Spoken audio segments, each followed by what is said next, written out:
Hello and welcome to, it's not Anime Countdown, it's not Otaku in Training. I suppose we're just calling this our seasonal chatter for now. I am your host, LB. Joining me as always is my co-host, CT. Evening, folks. So this is a format that we have been wanting to do for a while. We both watch a lot of seasonal anime every 3 months. We've been wanting to have a way to talk about them, talk about our thoughts on the various series that we watch each season, and finally remembered, hey, we have a podcast. The hell you say? So with that in mind, the format that we are going with is that we are not just going to be discussing the first 3 episodes of every series. We watched up to the 4th episode of every series because lately I've noticed that the 3 episode rule doesn't really work as much anymore. With 3 episodes, it's kind of standard for the first 3 episodes to kind of get us up to the first plot twist. But then the 4th episode is where the series kind of settles down and shows us what the main story is going to be from that point going forward. So we went ahead, we watched the first 4 episodes of as many different series as we could. We have almost 30 to discuss. Yay. But before we get into that, I just want to go ahead and say a quick mention that this is our first new episode that will be going up on YouTube amongst all the backlog that I've been uploading. So if you're discovering us on YouTube for the first time, welcome. I hope you'll check out a few other episodes and don't forget to hit that subscribe button because, that would be awesome. Getting into the actual main show. Before we start breaking down each individual series that we watch, CT, I'm kind of curious. Overall impressions of this season. Do you think that based on what you saw, this was a good season, average season, bad season? How are you feeling about the season, like overall based on the first month? Certainly not a bad season. I'm not sure. I might give it above average. It didn't have anything that loomed larger than life in OMG. I've been waiting forever for this, as we've kind of had in previous seasons. Last year, almost every season had something that, had been jittering for years to show up on air or wanting to return. Then there were also, like giant, possibly new tentpole shows that would show up, or a surprising out of nowhere show like Bochi the Rock was last season. So that kind of is what elevates a season for me, is the things I've really been looking forward to or getting very pleasantly surprised by one or two things. So overall, this feels average, above average, with some strong showings and probably some things that I should catch up with so that I can continue, like Vinland Saga. But unfortunate, that feels like the biggest thing that a lot of people were waiting for. I just never got through all of season one, so I can't feel that joy going. Yeah, I don't feel too bad about that. I didn't get through season 1 either. I need to. I want to. Right. I just haven't. So where do you fall on the overall quality? And I guess the number of shows you're planning on completing the season with compared to other seasons. I would say this season is pretty average. It's not, I wouldn't call it above or below average. It's pretty standard. I have a number of shows that I would like to continue with. However, and as we're discussing them, I will point out which ones are which, but there are already a few shows that I want to continue with, but they are on thin ice. and it could just be one or two bad episodes in a row that makes me want to put them aside and stall them for later. I do have a number of shows that I do want to continue with, but like I said, the number of shows that I want to continue with and the number of shows that I actually will continue with all the way through to the end of the season are two different things. That that is for sure. There are a lot of seasons in recent years where I have expectations of completing something, but I miss a week. I'm too busy. I'm like, I don't have time for it this time. Then the couple weeks after, I'm like, oh god, I don't want to catch up on 3 episodes to get up with it right now. I'm like, then I realized 2 seasons later, oh, I never finished that show, and maybe I'll get around to it at some point. But Yeah, that yeah. that happens probably more often than it should. 2017 and 2018 were my strongest years where I committed to anywhere between 20 and 30 shows. I don't think I can really do that no more. Because we're pursuing this, I'm actually watching a lot more than I have in the past few years for this season, and we'll see if that kicks up something. But it's the kind of thing where I can't drum up enough extra time just for the anime watching.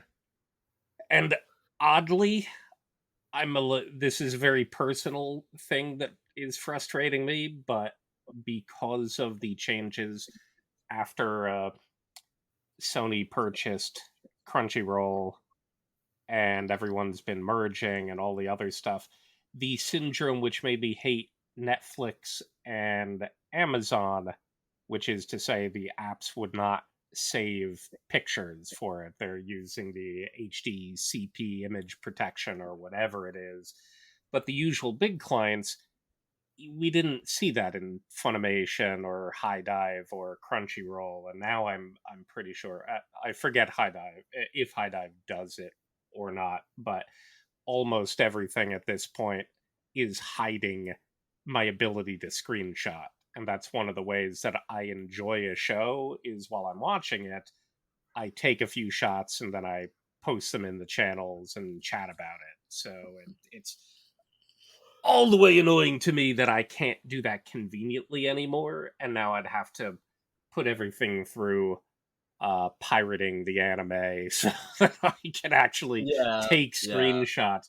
And it's always just extra marketing for them. If anything, if you share stuff on social media, you're literally doing free advertising for their show. I do not get why these places block screenshots. You are not protecting the media. It's all instantly pirated. You are just being annoying. And I guess it's a license forcing from the people, but honestly, why? Why?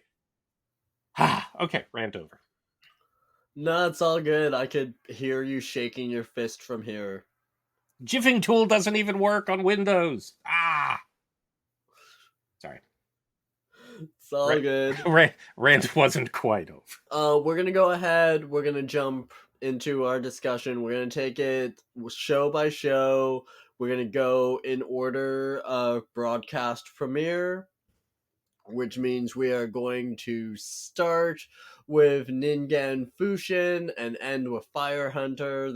And hit as many shows in between as we can.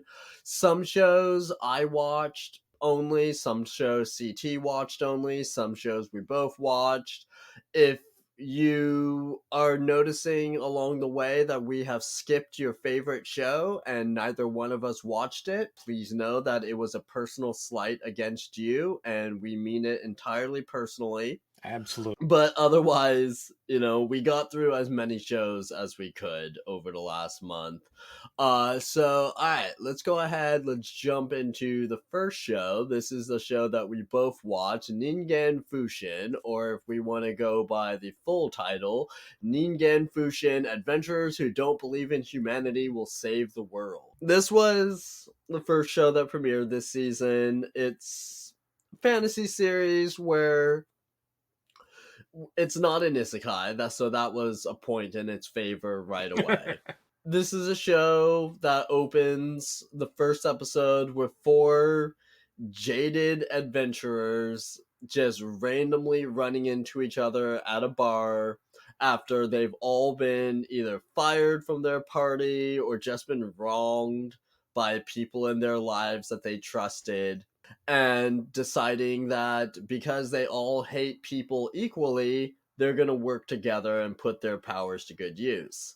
In the end, this is one that I am stalling on. I may watch it later, but these first four episodes, they were they were okay. It was very standard. I didn't have a lot of notes about how much. I didn't have a lot of notes about the series being particularly funny or particularly memorable. I do like that they spend some time in episode 3 really building up the relationships between the characters. I really liked that they went out of their way to have the characters sit down and be like, okay, you know what? These are my strengths, these are my weaknesses. I'm telling you this so that as a sign of trust and friendship. I liked that aspect. But other than that, yeah, I mean, there just wasn't a lot here that really impressed me. How were you? Did you feel differently? You didn't really make a note on if you plan on continuing this or not. Yeah, I didn't have time. I'll probably decide while we're busy chatting about them. I was amused. There are certain aspects of this that I appreciate because it's less of the fantasy world is a video game and more of the this fantasy world is more like a pencil and paper RPG. So the everyone randomly meeting, like having no connection and meeting in the inn, is such a we don't know how to get all of your level 1 guys together, so you're all in this inn and something happens. In this case, it was amusing because we're following them in with this main character Nick, and the other three just sort of show up at the table. He kind of thinks they are a party already because they're all together. In this case, they were all together separately, just you loners have to share a table because we're out of space. But all of them slam their beers down in sort of a semi drunken haze and declare that nobody can be trusted, which was an amusing way to get them. There's no fireball that tears off the roof, there's no call to action that pulls them all out of nowhere. Uh, it, it's the titular setup right there, and more will be revealed. I think the biggest flaw in the setup is that they very quickly roll through it. And while episode 2, for instance, they're doing a simple dungeon delve, it's very much a video game form of we become party and register, we do quest now assigned by, by the quest giver. So it would be Yeah, yeah. nice if places try to get steer a little bit away from that, but we're going to see that a bunch, in fact, in in these comings. But so episode 2 tries to play up the grr, these people don't trust each other. But then by the end, you know, you have one of the characters who's firmly declaring that she wants to trust people, and the other ones, they have had that conversation, as you say, where they're coming to terms. They're trying to be straightforward and chat about what they can do and what they can offer, which again is very much a pencil and paper thing.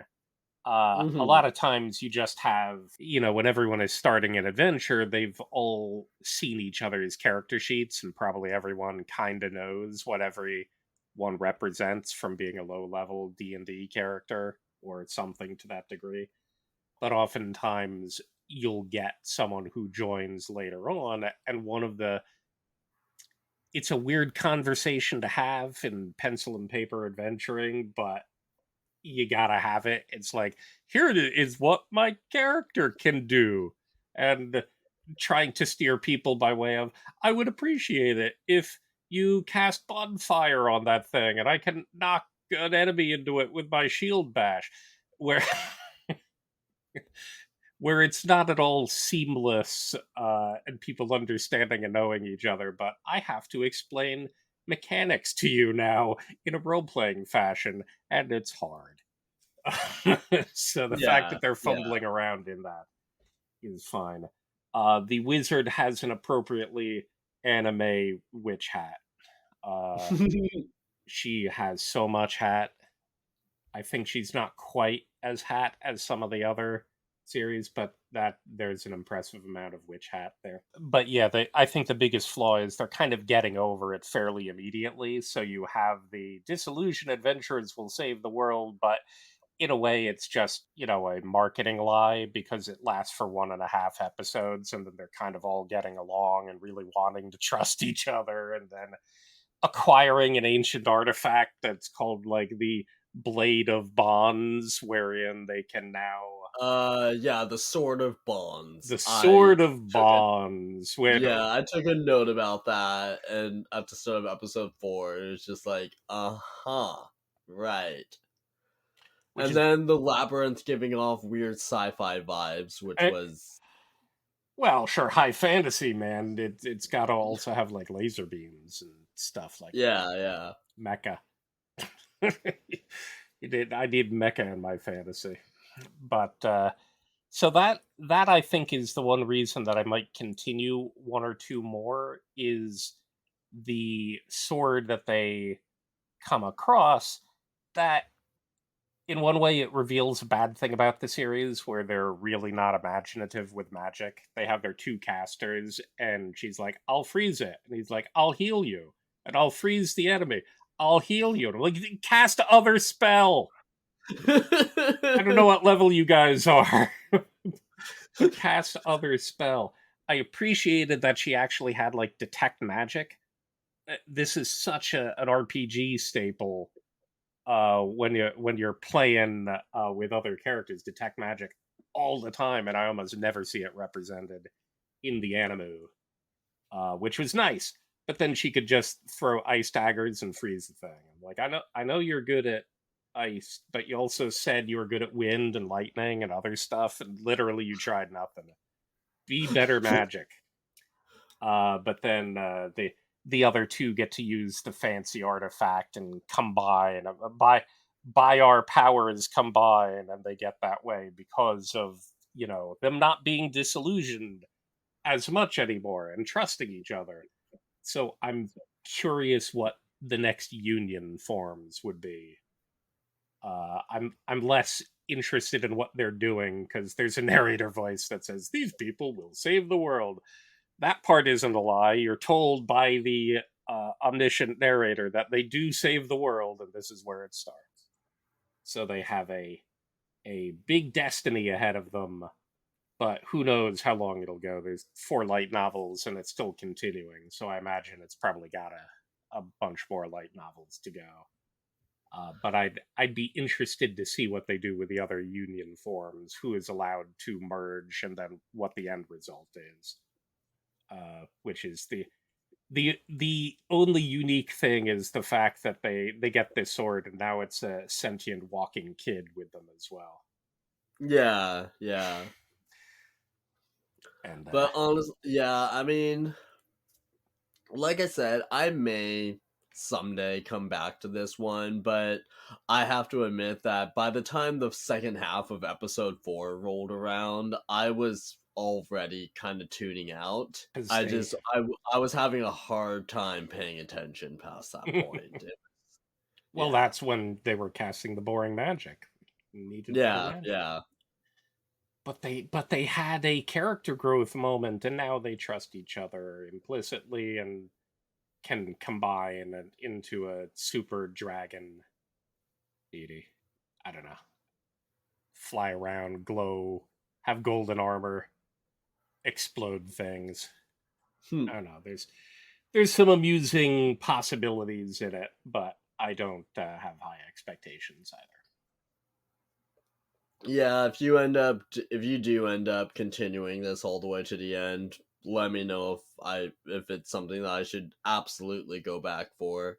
I don't suspect it is, I don't but suspect it is. moving along, our second series, this is another one that we both watched. The proper name for this series is The Ice Guy and His Cool Female Colleague. I've been referring to this series as Iceman and Kudere. Sure. Because yeah, that's basically what it is. It's a guy who works in an office, descended from the legendary Yuki Onna.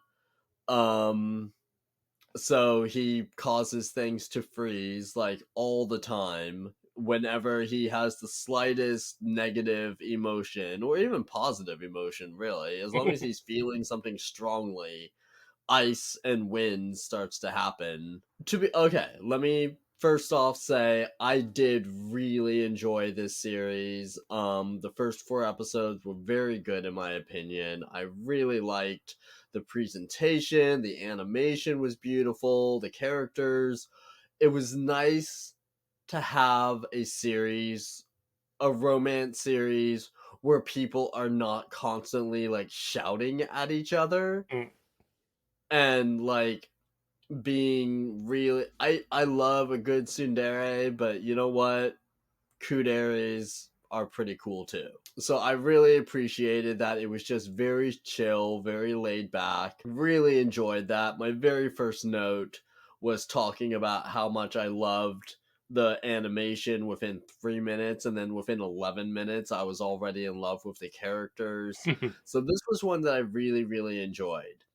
Thinking back on it though, I am wondering, it's a little like, how do the logistics work of a guy who works in an office around electronic equipment all the time, causing snow and ice to appear at a moment's notice?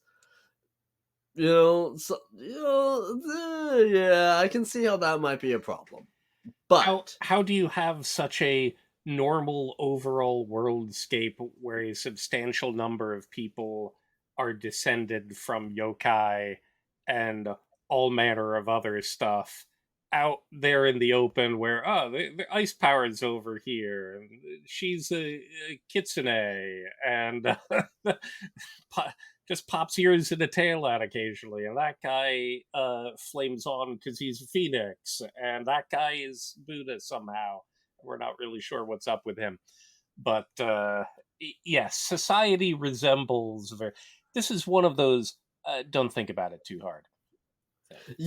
yeah, I agree that it's that if I think about it too hard, it's just gonna take me out of it, which is not what I'm going for. Now Because I'll give it a reason because the first time he popped out those little mini snowmen, I was trying to decide if those were like a mental flare or actually physical, and then they're established as actually physical.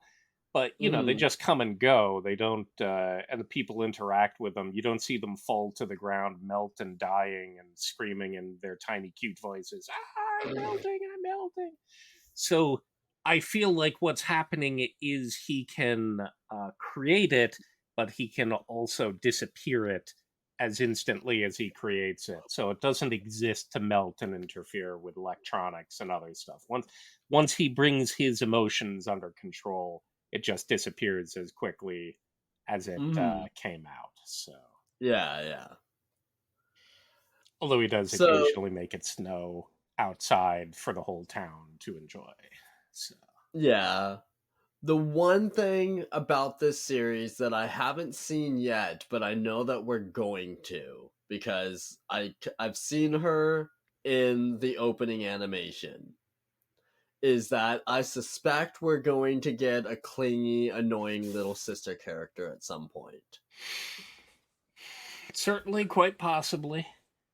I mean, Again, I see someone in the opening animation who's a younger woman, looks very similar to main character. So Uh, I assume that she's related to him in some way, and my instinct tells me that she's going to be one of those annoying clingy characters, which does put me on edge, but I don't think that it's going to be enough to make me stop watching it.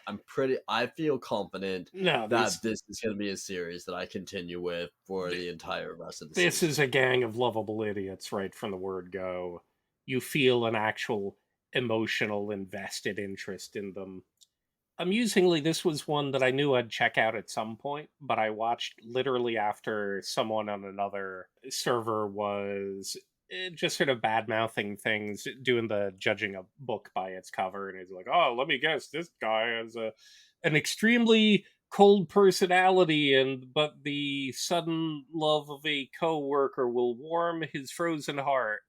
And then I'm like, "Nah, man, in fact, this dude is the hugely emotional one, and all of his, ice powers are just incidental, hopping around when that happens. So it's very cute.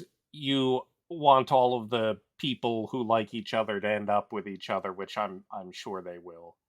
Komori-san is great, and we need more of her.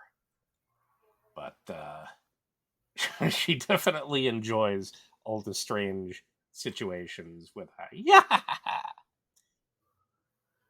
There Uh, were there were a couple of things throughout within the first 4 episodes that, again, not enough to make me stop, but definitely gave me pause. Like when main character Himuro gets too warm in Okinawa eh, and melts into a little boy, and female lead starts fawning over him a little bit, and it's like, okay, all right, that's well, all right.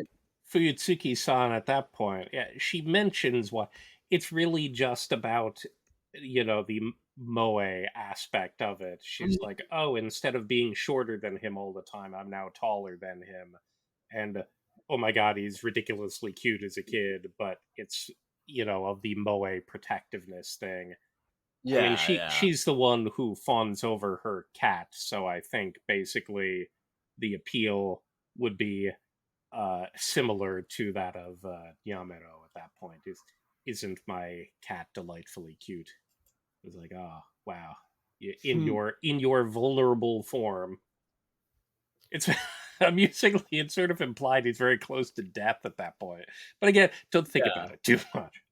But an ice pop is all that's needed to literally pop back to full form.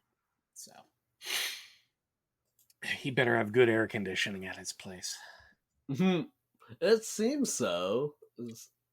And it seems like he has a nice, comfortable place to live in that is weather resistant. So, I do love the aspect of some of the things, the character connections are simply that they're paying attention to each other and doing things for each other right away, and that they're really seeing the other person in a way that, usually the romantic people just bounce off each other uh emotionally until episode 23 or so, when there's a giant confession scene.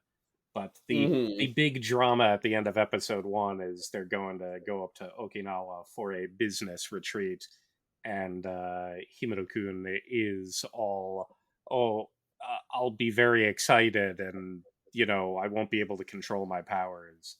And then Fuyutsuki uh, is like, "Let me get you a wave drum."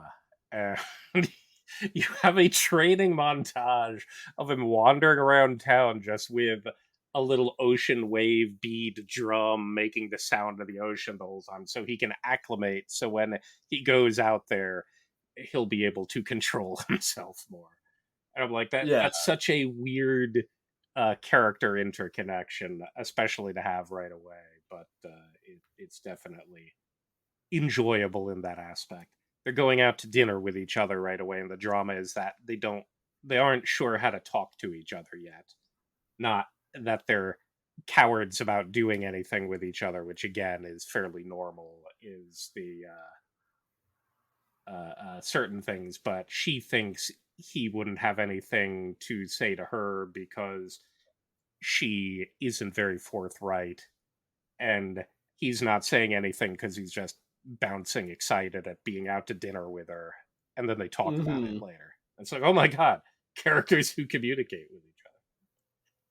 I need more of this. Office worker involves people who are adults and do adult things with each other. It's whoa, fascinating.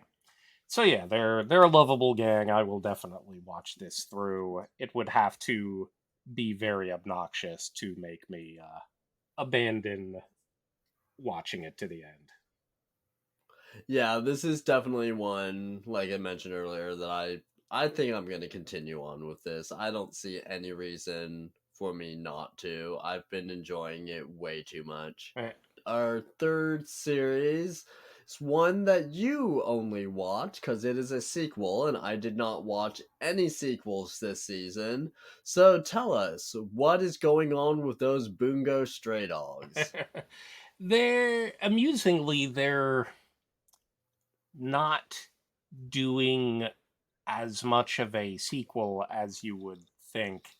There's a bit of a conversation about uh, things that happened in the Dead Apple movie at the end, or at the end of the other season, but they quickly go back to okay, let's start talking about how the detective agency was formed to begin with. So you start with the President Fukuzawa and discovering our little child genius detective Edogawa Ranpo, and they start getting into certain things. It's very Rampo focused, which I know for some people is kind of annoying because a lot of people don't really like his character. But it's basically looped into telling how the detective agency is getting together, and I don't know if it's going to continue in the same format and we'll start drawing in the other characters or not. But it's season 4. It's one of those things. If you've watched the previous 3 seasons, well, you're gonna watch season 4. There's no reason to bail before taking it for a test drive. And even if you don't care about things, a lot of times there'll be a particular season that's doing an arc you don't care for, but you go back. I figure if you followed them 3 seasons and a movie or two in, you're already sold on it, and you've probably already made up your mind. So there's not a whole lot to chat about it. So I'll leave that That's one fair. there. So and then getting right into a show that only I watched, and I don't blame you for not getting out, for not going out of your way to watch this one.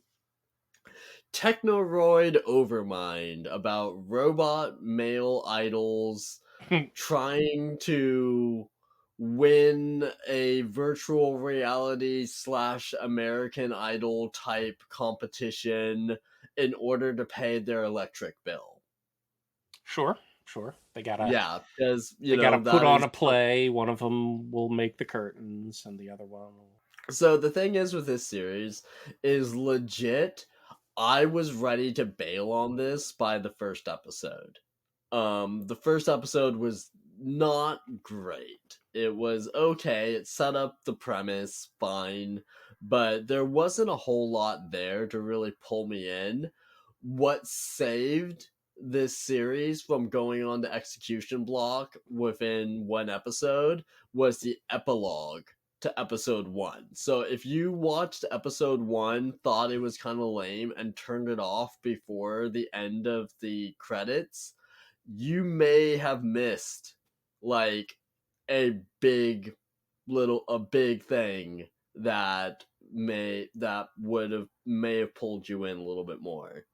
Basically what happened is the big twist is that, they go off, they discover this singing competition, discover, hey, our electric bill is about to turn off, Mm.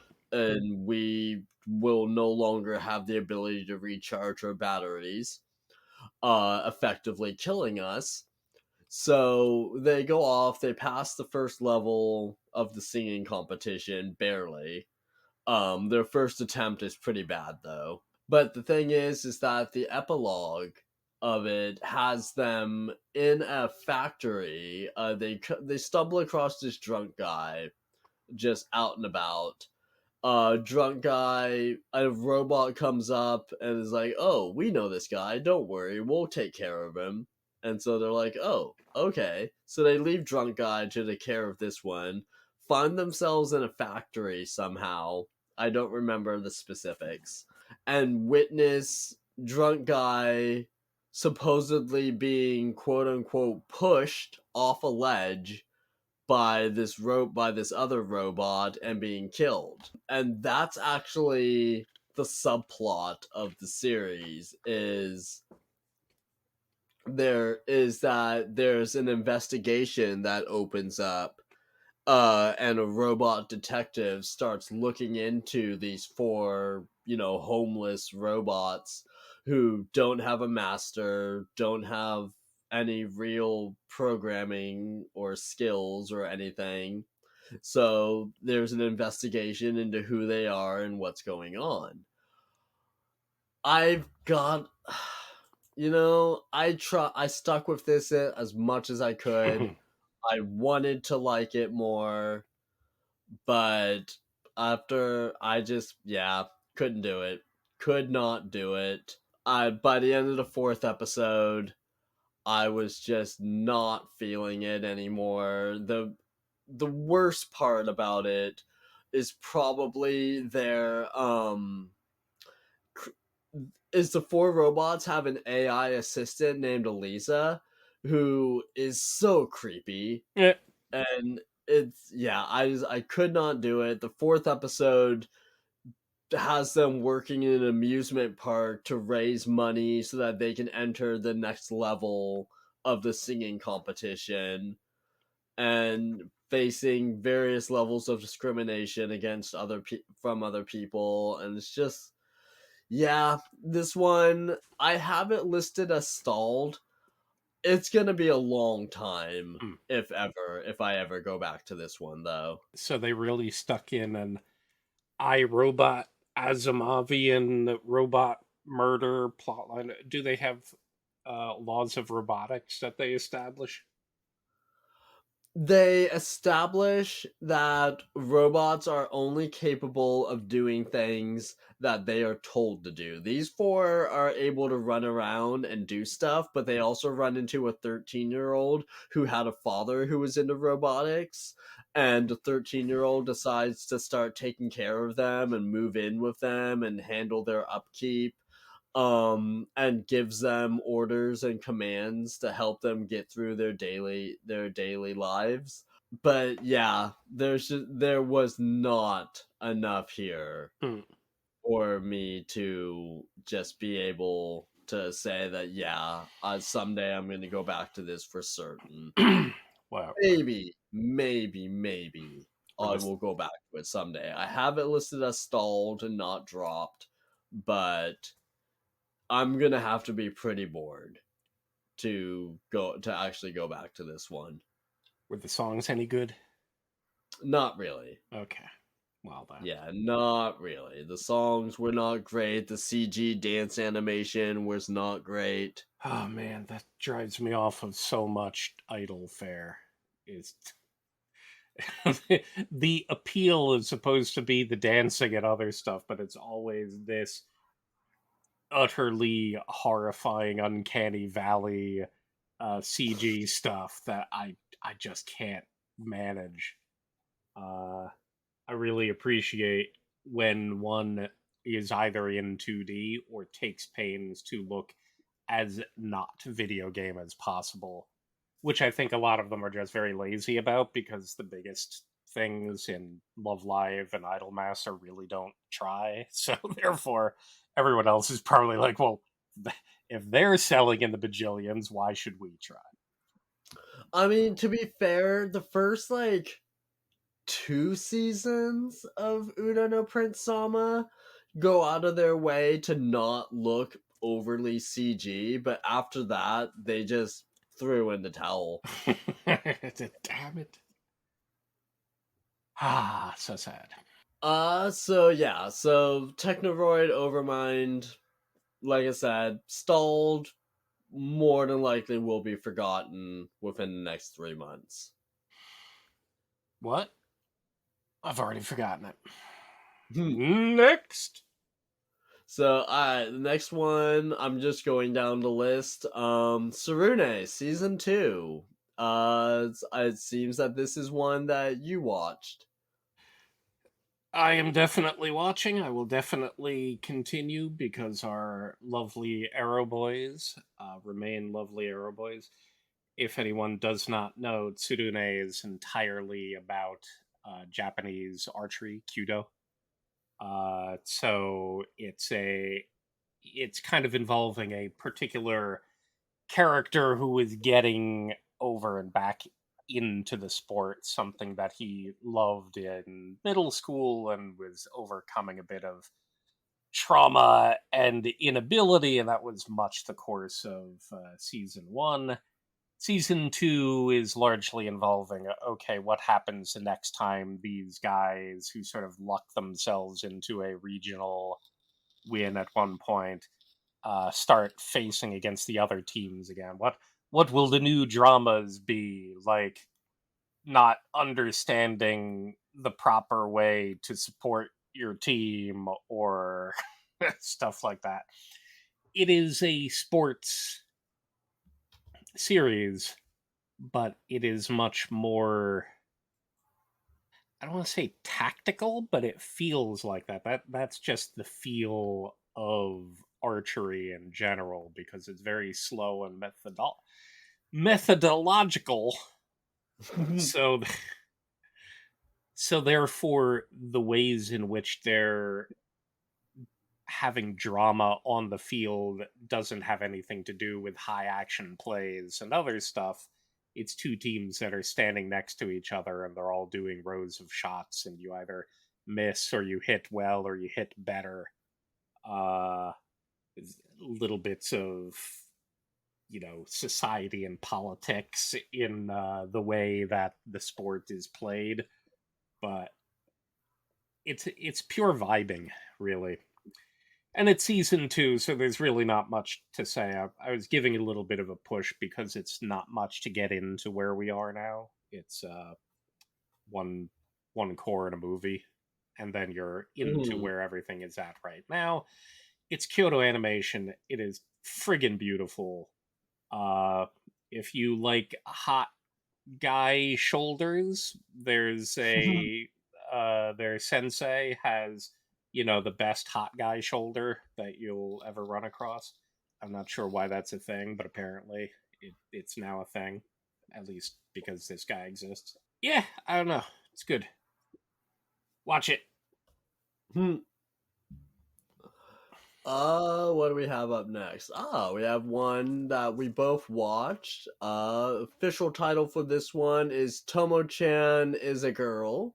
So Tomo-chan, tomboy in high school, has a crush on her childhood friend, but unfortunately childhood friend sees her as nothing more than a tomboy and refuses to recognize her as a young woman, despite all her best efforts to get to get him to recognize her. Um, and shenanigans ensue. This To be was fair, her best efforts are not very good, and that's kind yeah, of yeah. that's where the calm parts of the silly little rom-com are coming from. So her character growth is in trying to find uh, her correct level of appeal, and to get through the level of character denseness that exists for a bunch of these people. So for this one, I didn't take a whole lot of notes. I tried to, but honestly, I just kept enjoying each episode. I didn't have a lot to say about each episode, but I'm looking at my notes right now, and every other note is this is adorable, this is cute, this series remains cute. It's really pleasant. I don't like to watch a lot of high school anime these days, but I still get the itch every season to check out, maybe one or two high school series, and this one is really scratching that itch. I would really like to continue this one all the way to the end. I feel confident that I am going to continue this all the way to April, just because, like I said, it's just very cute, very fun. The blonde female character of, I believe, voiced by Sally Amaki, Hmm. is growing on me. She's weird, but in a weirdly charming way. I think Carol is done.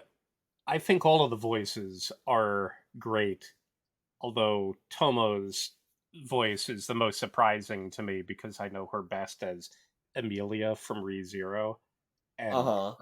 her voice in that is, I'm like, okay, that's a complete opposite of what she does for Tomo. She's also Megumin from Konosuba, so that you can at least understand she does have larger than life wacky vocalisms, and that's much of what Tomo is. But I certainly don't picture her as doing the gruff, over the top, kind of yelly tomboy. But Gundo's voice actress is great. Carol's is immensely appropriate for what I know Carol to be the whole time. I'll point out that I was reading the manga as it was airing. No, not that. It was a four coma and Mm was going on for a number of years. Uh, the author would take occasional breaks, which the community would cry in anguish about because we're just like, just keep hmm. going. It's definitely interesting. I think the anime is fairly straightforward in presentation, so this is not giving the uh, Bochi the Rock feel of the adaptation. Is just spectacular compared to the source, which is the source Hmm. of a lot of the humor. But you know, there's so much more baked into the anime than in the four coma source. In this, I almost think there's more enjoyability out of the manga of it. Now that may just be because I'm familiar with it. I've reread it a few times and I've enjoyed it each time. I think the kind of weird situations they get in lead themselves to these kind of idiot deadpan shots and uh, good gag delivery punchlines that take well to the four coma presentation that honestly gets a little bit fluctuating in how much they have to fill in the anime or how much the timing gets thrown off because it's not me scanning, it's the anime taking time. So I might not finish this just because I don't feel the need to.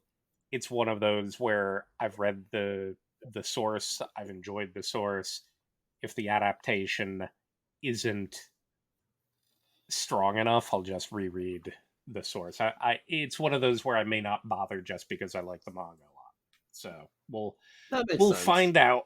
We'll find out. But yeah, Carol's voice is great. Hmm. And everyone should end up in Carol's harem. That's the way it should be at the end. Everyone should watch Tomo-chan though. Give it a shot. If it's not your bag, Yeah, can't this be is it. stopped. But it's pretty as stated. It's pretty adorable, and it's the kind of thing where if you go for the humor, it'll stick with you the whole run. I think. This next song, this not song series, Sure. Oh, series is what I was going for. Anyways, this next series It's one that I was hoping that you would watch because I wanted you to be able to confirm something for me. But now we're just gonna have to wait and see if I end up getting angry comments from people telling me how wrong I am about this. I'll The next series we're gonna be talking about is the Samurai. Yeah, well, the period action series Revenger. So Revenger starts with a guy who is engaged to be married and is has his father-in-law, his future father-in-law, they're all very close, but then he finds out from his master that his future father-in-law is actually dealing in opium. So to keep, everything safe and keep everyone healthy, he kills his future father-in-law only to find out that he's been tricked and that it was actually his master who is dealing in drugs and just wanted to take out someone who might stop him from doing so. So that's the basic setup, and then it goes on from there. There's further development so regarding this new party that he ends up joining, who's undercover operations involve them taking revenge on anybody who in their dying moments pull out a gold coin and bite into it. The deeper the bite, the more they know that this person really wanted revenge, and that's how they decide which cases they're going to take on. hmm. So the problem with this series, and again, I may be imagining this. I may just not know what I'm talking about at all, but the character designs were so unoriginal. Like, so many of the main characters look like inserts from other shonen series. I mean, even my girlfriend watched the first episode and with me just because she happened to be in the room when I had it on, and she's like, "Whoa, what's up with evil Sasuke?" All right. And and like little things like that. And then there's another guy later on who looks so much like Chad from Bleach, and like there's characters inserted along the way that just they look like freaking inserts from other shonen series, and it really bothered me. If you happen to watch this, if you're listening to this, you watch this series and you think that I'm just totally wrong about this, please leave a comment and let me know. I need to know, am I wrong about this? Am I imagining things? If you agree with me, great. I would love to hear that too. But if I'm wrong about this, feel free to tell me. But yeah, like the character designer for this series is a dude named Jiro Suzuki. I don't know. I'm looking at his other work. He hasn't really done a whole lot, as far as I'm aware. Let me look at his profile real fast. It's taking a second to load. I'm looking Yeah, at I the mean, character key visuals, and I can half see what you're talking about, but it's a it's a period drama. It's drawn more for realism and maturity, so they're not going as out of bounds as you normally would for series in general. So I can see that uh you're probably more likely to run across people who are sharing that kind of hairstyle or that kind of physique. It's sounding like all of them are just kind of samurai-y sorts, so therefore you're gonna get a lot of overlap with prior samurai series or certain shonen archetypes as well. I mean, I don't think it's from looking at them. I don't think it's anything that would knock me out of the show. Yeah, I'm not saying that it's like direct plagiarism. I'm not accusing anyone of that. That's a Please don't Gohan's thing. think I am. But it's just the looks were very similar to other shonen designs, and yeah, it was enough to take me out quite a bit. Yeah. Honestly, this So is one that I wanted to pick up. I just ran out of time because you didn't have it on your will continue to spring. So I was focusing on anything I knew you were continuing to make sure that I caught up with. And uh-huh. therefore I missed a couple of the ones that you also watched four of instead of a one and done. So Yeah, no worries, no worries. I mean, this one has the Uro Butcher at the helm. Gen Urobuchi Yeah, is and writing, and that intrigues me no matter what it is. So I will probably yeah, check it out. and to be fair, the writing in the series is good. It asks some interesting questions. Like in episode 3, there's a I don't remember who says it, but someone asked, can a samurai stop being a samurai? Can a killer stop being a killer? And that intrigued me. And I did enjoy the series. I'd enjoyed the slow burn of nature of it, but I don't know that I enjoyed it enough that I want to watch it all the way through week to week right away. Right. I may come back to it in the future. It's listed as stalled for now. Um this is one that I may come back to. I may add it to my break glass if bored list. Okay. So yeah, so I do think that the payoff will probably be worth it. I just don't know if I can sit through it week to week right now. Gotcha. Getting into Spy Classroom.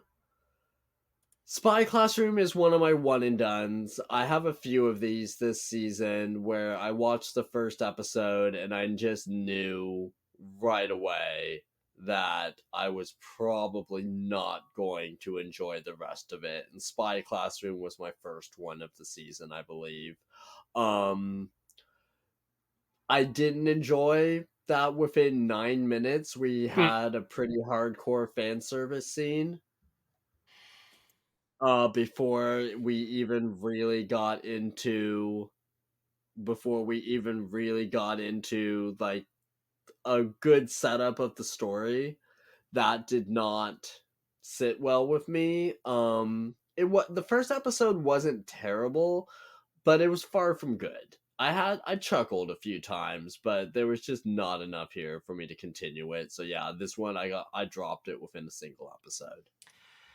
I've been continuing with it. I'm not current because my currency currency level went down except for a few shows as I was striving to catch up with watching four of so many extra things I probably wouldn't have gotten around to otherwise. But I did watch at least three or four of it.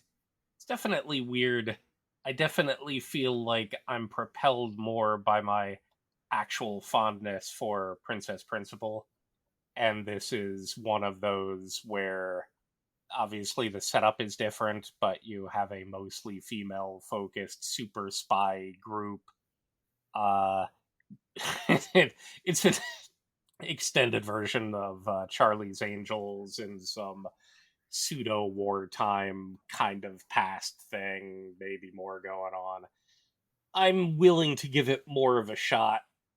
It's definitely quirkier. It's definitely feels like the story and plotting is more challenged. It kind of feels like sorry.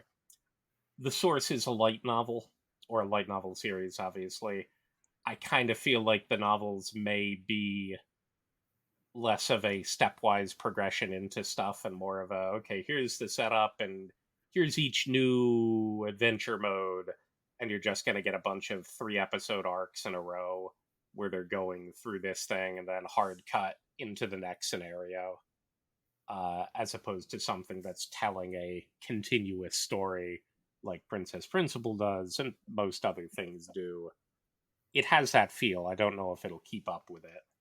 Uh, I may not make it through by any means, but it's weird enough in a direction I'm at least fine with continuing to figure out if it's got enough to hold itself for at least a core.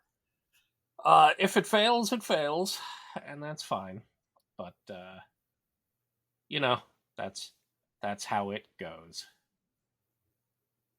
In conclusion, watch Princess Principal. Mhm. So yeah, that one, like I said, I didn't have a lot to talk about it because I dropped it after the first episode, which brings us into the second series that I dropped after one episode, Iceblade Sorcerer. Oh my god. I now, now this is one you have a bunch of one and dones. A lot of them seem to be of the thing, but this one was a headline of everyone has been talking so much shit about this, and I'm like, well, why would I bother? You're probably yeah, about to show exactly why, but I was scared off of it by everyone insulting it constantly. well, I mean, it's just it was so bad. The first episode was just so like so generic, unoriginal, OP self-insert protag, harem elements that aren't clever. There's an one part where main character Kun um manages to bond with his dorm mate over their muscles.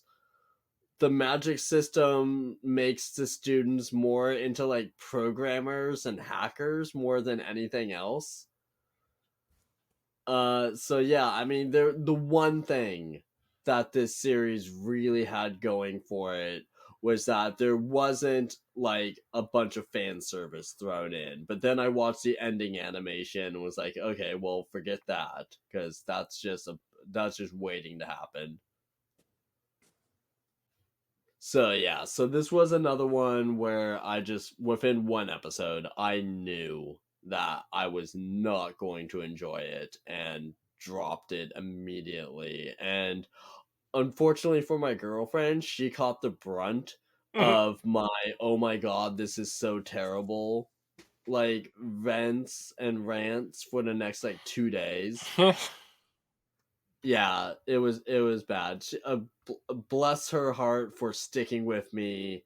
No, if no matter how many times I brought up how terrible this series was, but yeah, this one was really bad.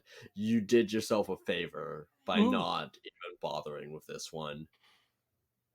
Yeah, yeah, I figured it didn't have much going for it, so skip. So all right, getting into one that appears that you watched and I didn't. Farming Life in Another World.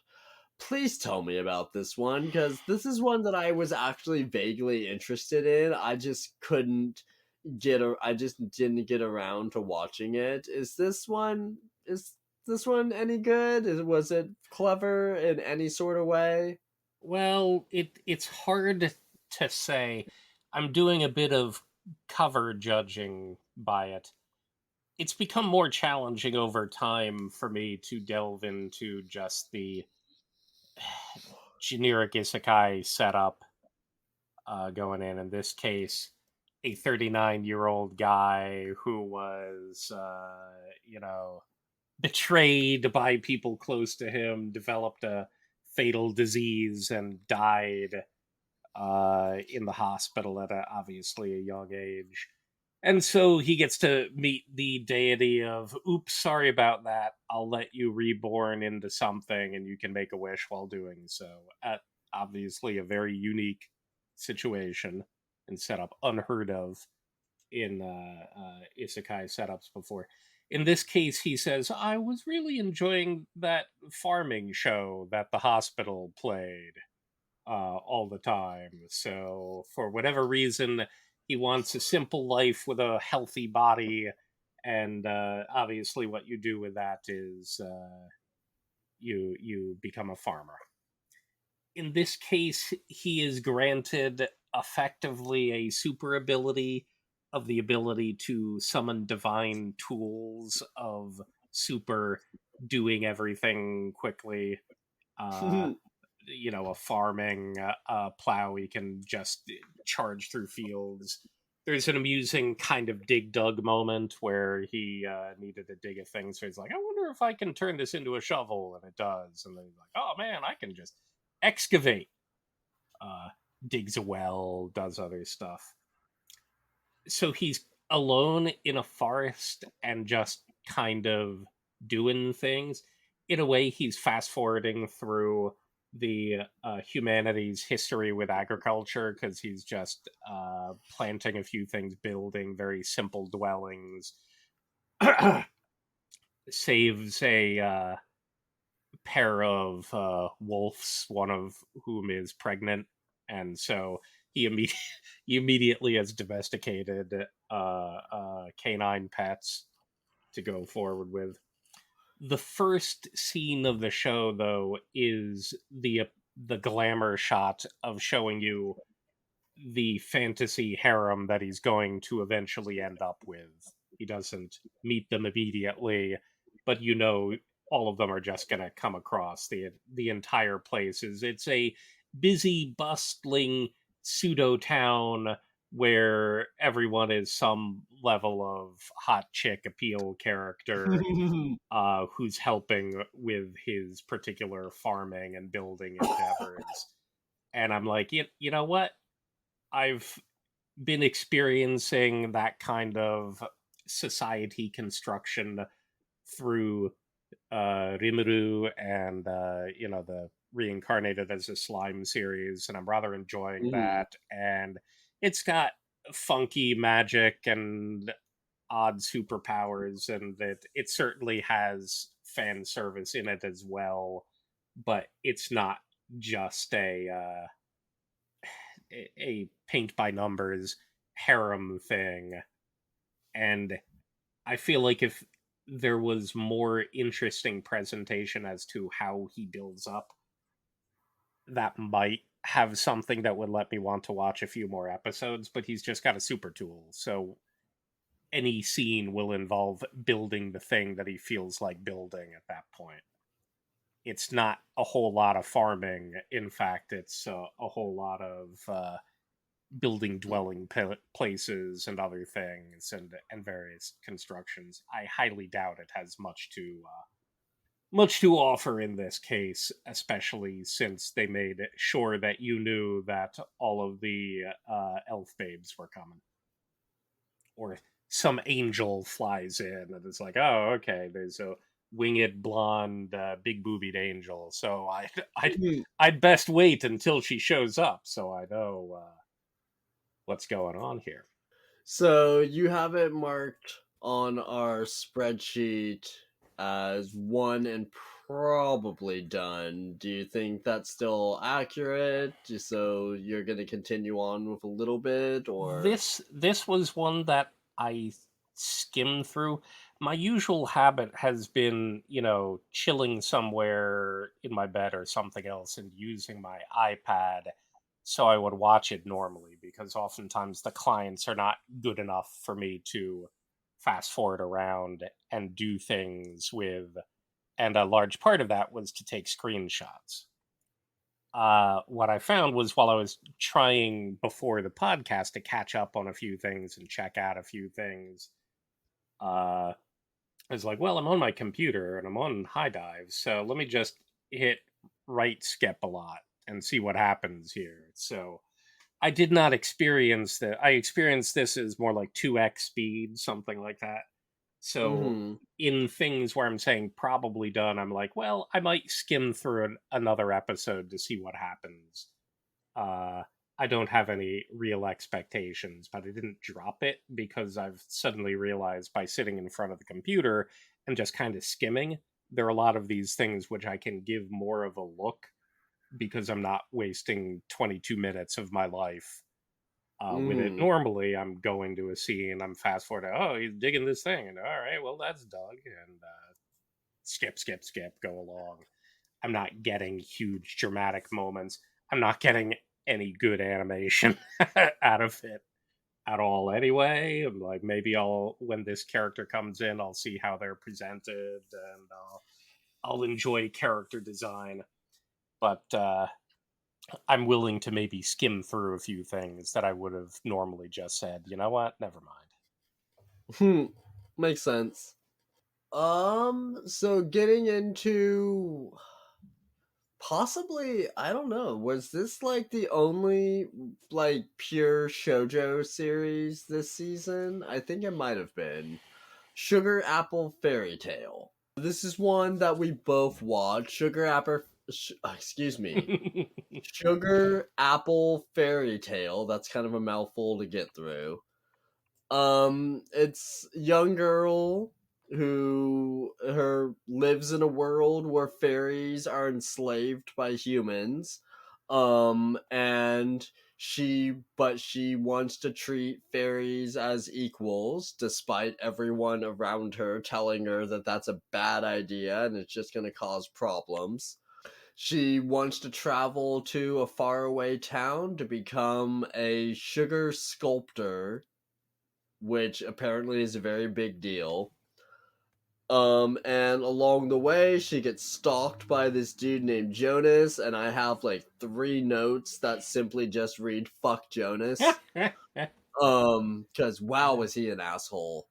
Oh boy. Um, Well, but I'm not yeah, sure asshole covers it when he steals your work and your wagon and tries to get you killed by hurling blood on you while being chased by a pack of wild animals. Now, maybe he expected that Shada Finshada would definitely save her, but he certainly didn't go out of his way to not kill her. yeah, yeah, That goes a little beyond just a mere asshole. It's like, oh right, murder. Okay, is yeah. But fragile ego. yeah, there you go. But yeah, this is one I really enjoyed. This one. I really liked the story, the presentation. I was surprised at how bloody the action in the series was. But like the animation and character designs were top notch.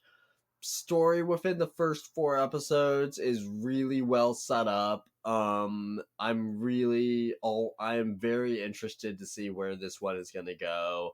I have full expectation that I'm going to continue this one all the way through to the end. It definitely feels like one of those. Oh, these 4 episodes was all of light novel one. Uh, it could have ended here, and you sometimes get those where the shows are like, wait, is it over? I'm pretty sure there's more, but I guess it could be over.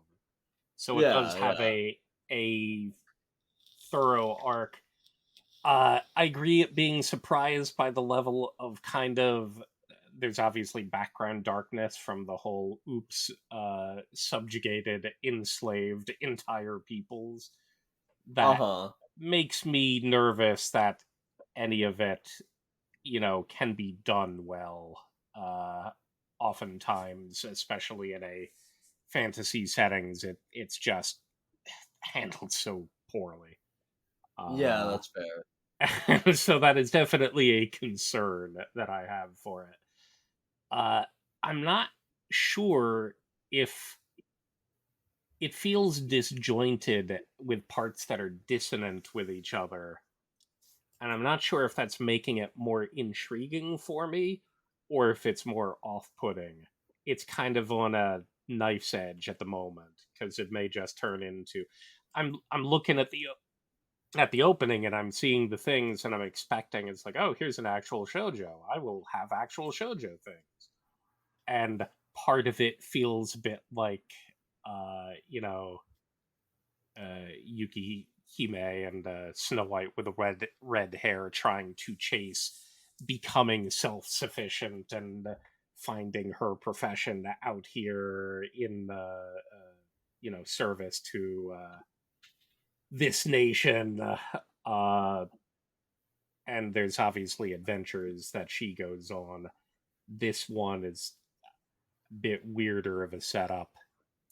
I'm certainly going to give it another arc because I enjoy Anne and Shadow enough by the end.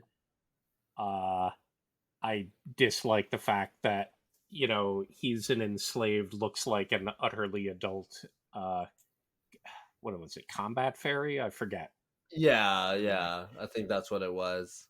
No explanation as to why some of them are teeny tiny, actual Gouda Gouda fairy sized, and some of them are just plain human sized. And it's like, well, I guess it's also implied that a bunch of them are for sexy times only. And I'm like, well, Mhm. you're too pretty to be a combat fairy. Oh, of course, he kicks ass. But the fact that she's starting this as 15-year-old, and they're obviously implied to have the romance to last the ages, is also a bit squicky.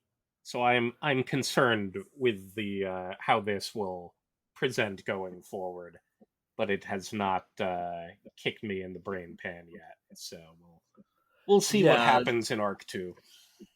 yeah. There's some squicky parts, but honestly, compared to some of the other stuff that I watched this season, this was pretty tame. Yeah. And it's also, as you say, like the only shojo out there. So you Yeah. you gotta, if you're gonna get any shojo, it's I don't I don't know if it's just that there's not much being produced in comparison, but it certainly feels like very little of shojo and josei gets adapted compared to your seinen and shonen stuff. So when you go a whole season with Yeah. only one show, and you're like, surely there's more out there, but who knows? I do have a feeling that there's not a whole lot of light novel shojo sources, though. It Mhm. obviously I don't have familiarity with a lot of it, but it feels like it's much more of a manga thing. So maybe some of it just has to do with the frequency of things in the light novel pool that is getting pulled from a lot. So this was a fairly old series, actually. It started in 2010, so it's taken a Yeah, while yeah. for it to get treated at all, and that's sort of what you feel like for a bunch of shojo when Fruits Basket came back out of nowhere. It's like, oh wow, that's great. Oran, please. But in this case, it's like I guess we need a token shojo. What can you? Is there anything running? No, probably not. Can you Hmm. check light novels from like a decade ago? Oh, I found one. All right, let's do that. So who knows? Who knows? But it Yeah, went for yeah. 17 volumes, so I guess it was popular. Yeah, so you think you'll continue on for another arc I will and see it? continue and probably until it drives me out of it. Alright, that's fair. Like I said, I feel confident that I'm gonna continue this one to the end. I enjoyed the first arc quite quite much. It satisfied me very much. So I think, and the world building was done well enough that I feel invested. So Yep. I feel confident about this one. There is a tiny being abused fairy that's used in episode 1 as the introduction to people just own fairies, and this one is just gonna kill the other one for pissing him off, and saves the little fairy, and he runs off, but then naturally will join her later with the Hmm. name of Mithril Lid Pod. Yes, yes, and you always have to make sure to use the full name, never just Definitely. Mithril. I think also at one point Lord Mithril Lid Pod, but I'm not feeling the Lord aspect. Definitely one of those obnoxiously voiced characters, and amusingly, this is Rie Takahashi again. So Tomo-chan, Emilia, uh, Yeah. Megumin as the cocky little asshole fairy who is very much a loud and obnoxious sort. So I don't know.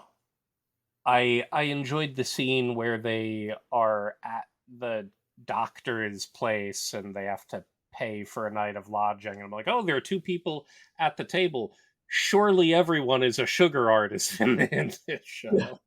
And I'm like, they can't meet anyone around there who's not a sugar artisan. And naturally, uh, he schools them in some fashion when they're trying to make a little art thing, and then shows up later to smooth over the fact that Jonas, the best boy ever, has stolen her work and tried to get her killed, and so he can become a master.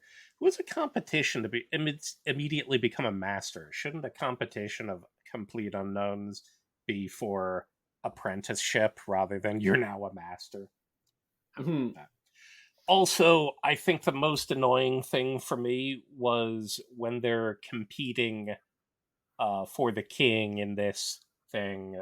Anne, of course, has been forced on this journey because her mother died a few weeks ago, and she wants to follow in her mother's footsteps to become a sugar artisan, whatever this whole thing is Yeah, about, whatever and it actually is bring called. bring sugary delight to all the people, especially maybe fairies, because they have a strong reaction to silver sugar constructs. But so she's traveling. She hires Shala as a bodyguard to get herself to the city to get to the competition, and then lots of things happen and Jonas's betrayal. Can you guys not make the chapter talk about betrayal in it if Hmm. you want me to be surprised that he betrays her at the end of the episode?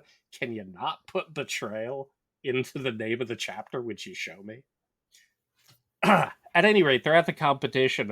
It's like a football field worth of contenders and tables, and the king from afar is just staring out and is like, you two, the only ones who the plot has had in it so far, you are the ones who I want to see the things of. Like, couldn't we have shown any other people?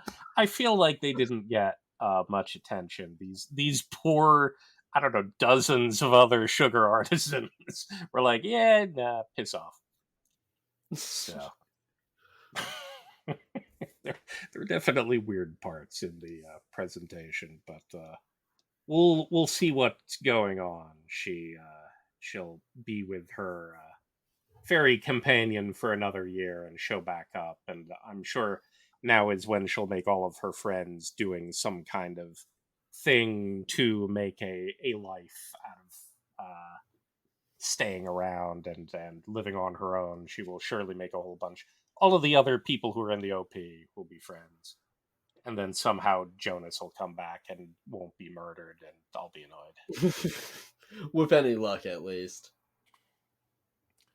So yeah, praying for murder. Uh, Hmm. what do we got next?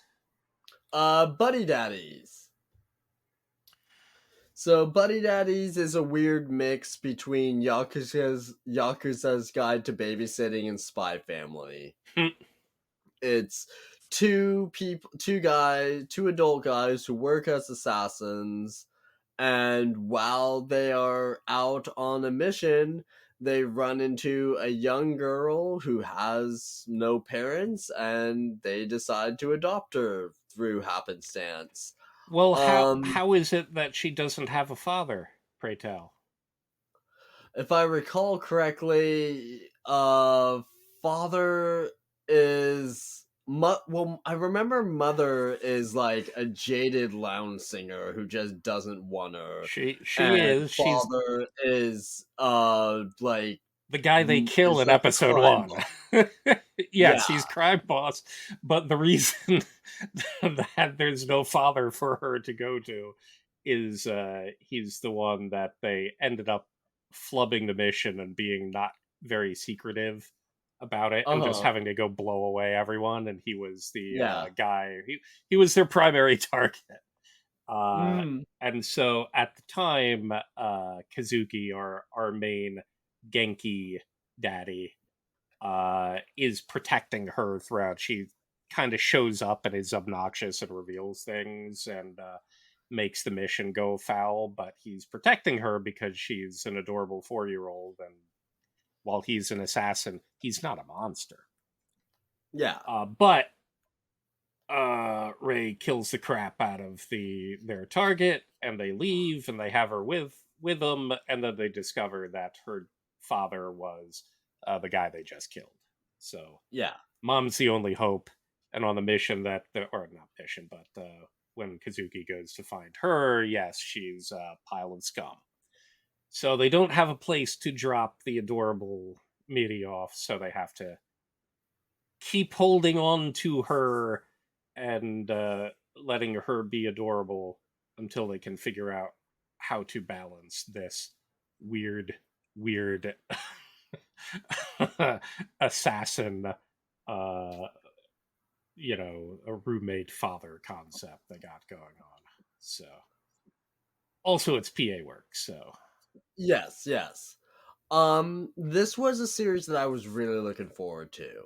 PA Works has been on a roll lately. They released like two or three good series last year alone. They did Your Boy Konmin, they did Akiba Maid War. neither of which you mentioned in your 2022. Oh wait, both of Yes. which you mentioned. So yes, Yes. Yes, I did. PA Works has been on a roll. I was really looking forward to this one, particularly because it's an original series, and I've been really digging on those lately. right. The first episode did a really good job. It put a big goofy grin on my face. It was really fun. I really enjoyed it. But then episodes 2 through 4, not as wild about. I'm not willing to say that I'm going to give up on this series, but the problem that I'm having is that we have Miri, and Miri is a kid. I She bel is very much a she's kid. She she's is, very kid. I believe the best description would be hyper precocious. yes, yes. And the problem is that I'm doing my best to not do this, Mm, but I just can't stop comparing her to Anya, and in any category, Anya wins. And it's just Miri is just she's just a little too precocious for me. She's a what she's loud, she's hyper, she gets into things.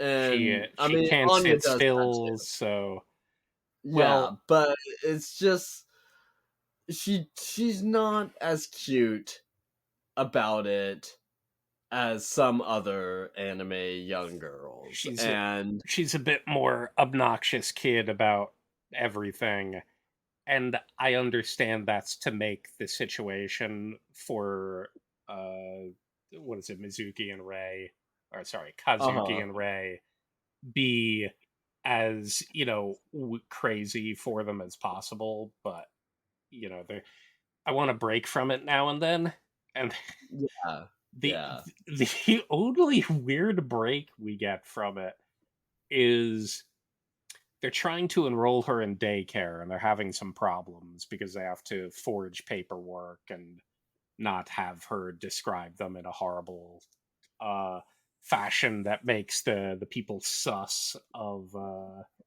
their relationship. But they do get her into one, and there's a whole big plot point about the fact that they're, to make a good impression, you got to wear brand labels and stuff. And so, literally, it's a group of 4-year-olds, and she's dressed nicely, but she's still a kid, and there's still kid outfits. And literally, from the word go, every kid doesn't want to play with her because she'd get dirty or something. She doesn't present like them. I'm like, what friggin' 4-year-old is going to know the brand labels of the. It would be one thing if the parents were ordering all of their kids to watch out for these people, and admittedly they're presenting as some flashy, humorous dipshit by and large, but they won't let her play with a ball because and they don't mention it to why. They're just like, oh, sorry, we can't play with you. But like, why would they care? Why would she care? She's not trying to not get her pants dirty, even if they're nicer than normal.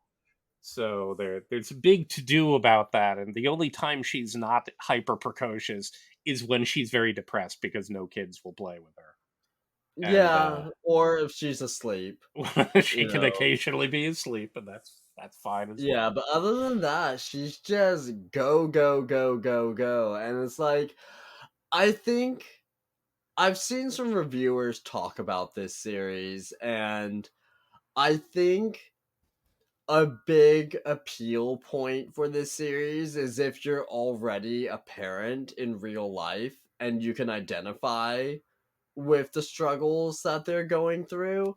But if you're not a parent, it's kind of hard Yes, to identify I with what's going on. I'm sure she is much more like a 4-year-old than Anya is, but Yeah, that's exactly. that's the reason why I can work with Anya a lot more.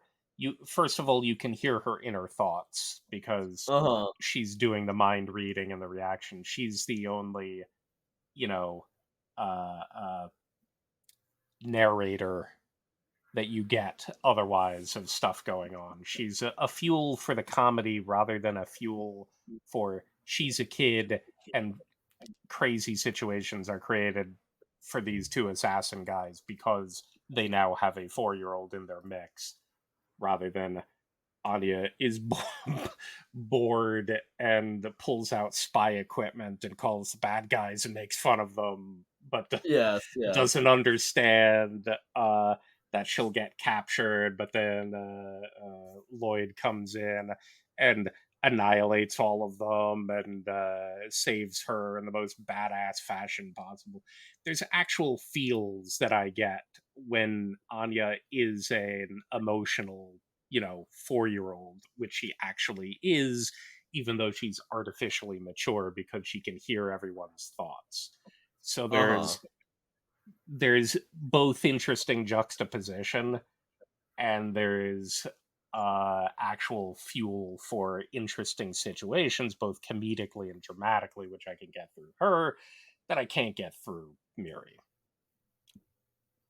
And unlike other shows, this isn't focused around how do we raise this child in this unexpected situation or interact with this child in this unexpected situation. So for instance, if you're watching Barakamon, there's a kid in there, but it's just some of the weird kids in town interacting with this guy and causing situations, but he's not having to get her food and Uh-huh.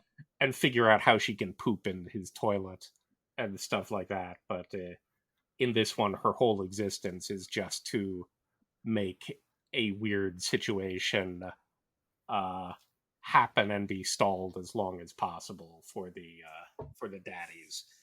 So yeah, I don't know if I'm gonna hold out. I also don't know. They haven't given the episode count of this one yet, have they? I don't think so. So we we don't know how long they're hopefully sticking it with, and we understand that we're not going to get actual age and character growth. Everything is going to be focused around can they develop a situation where they can continue to have her as a daughter, or what's the ultimate resolution? Do they find some way for her to live a normal, proper, non endangered child's life without them involved, and that'll be the climax of the show.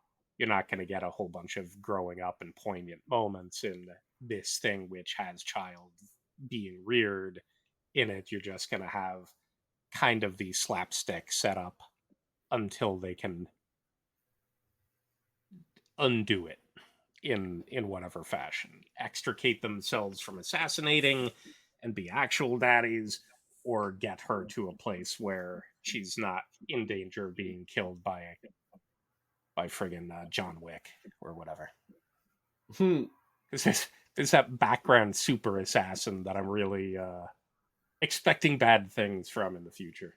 So yeah, so this is one I would like to continue. It is on my continuing list. I don't know if I'm gonna make it all the way through to the end though. We shall find out.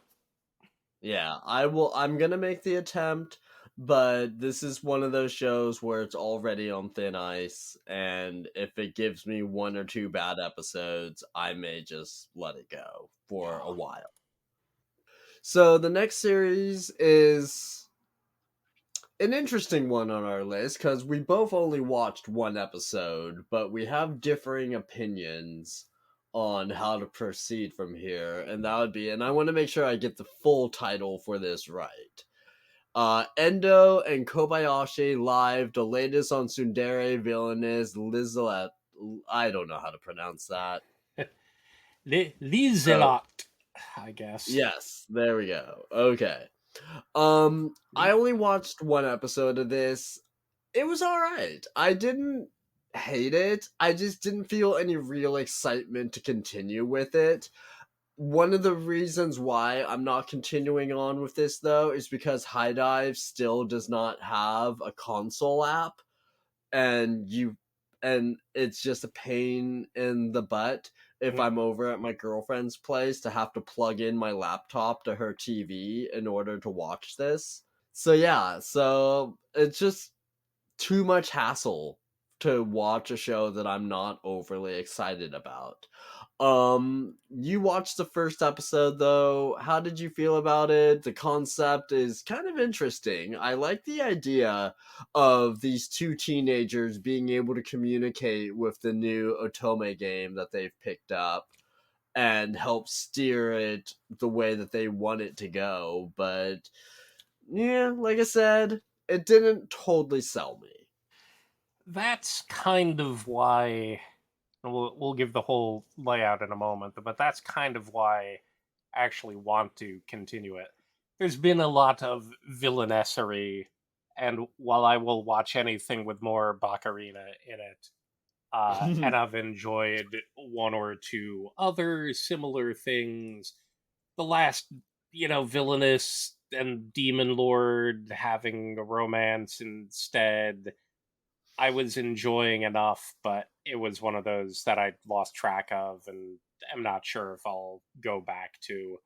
So I was not expecting anything from this going in. I was probably expecting, especially with you saying one and done, to actively dislike it or think that it was very similar to, my thing with farming life, where like it doesn't look like it has much to offer, and I feel like I know exactly what to expect.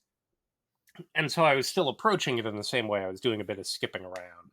High Dive's browser app was very responsive, so I had a few things on High Dive I was going through. I was kind of skipping through, but this one I would backtrack on a little bit more.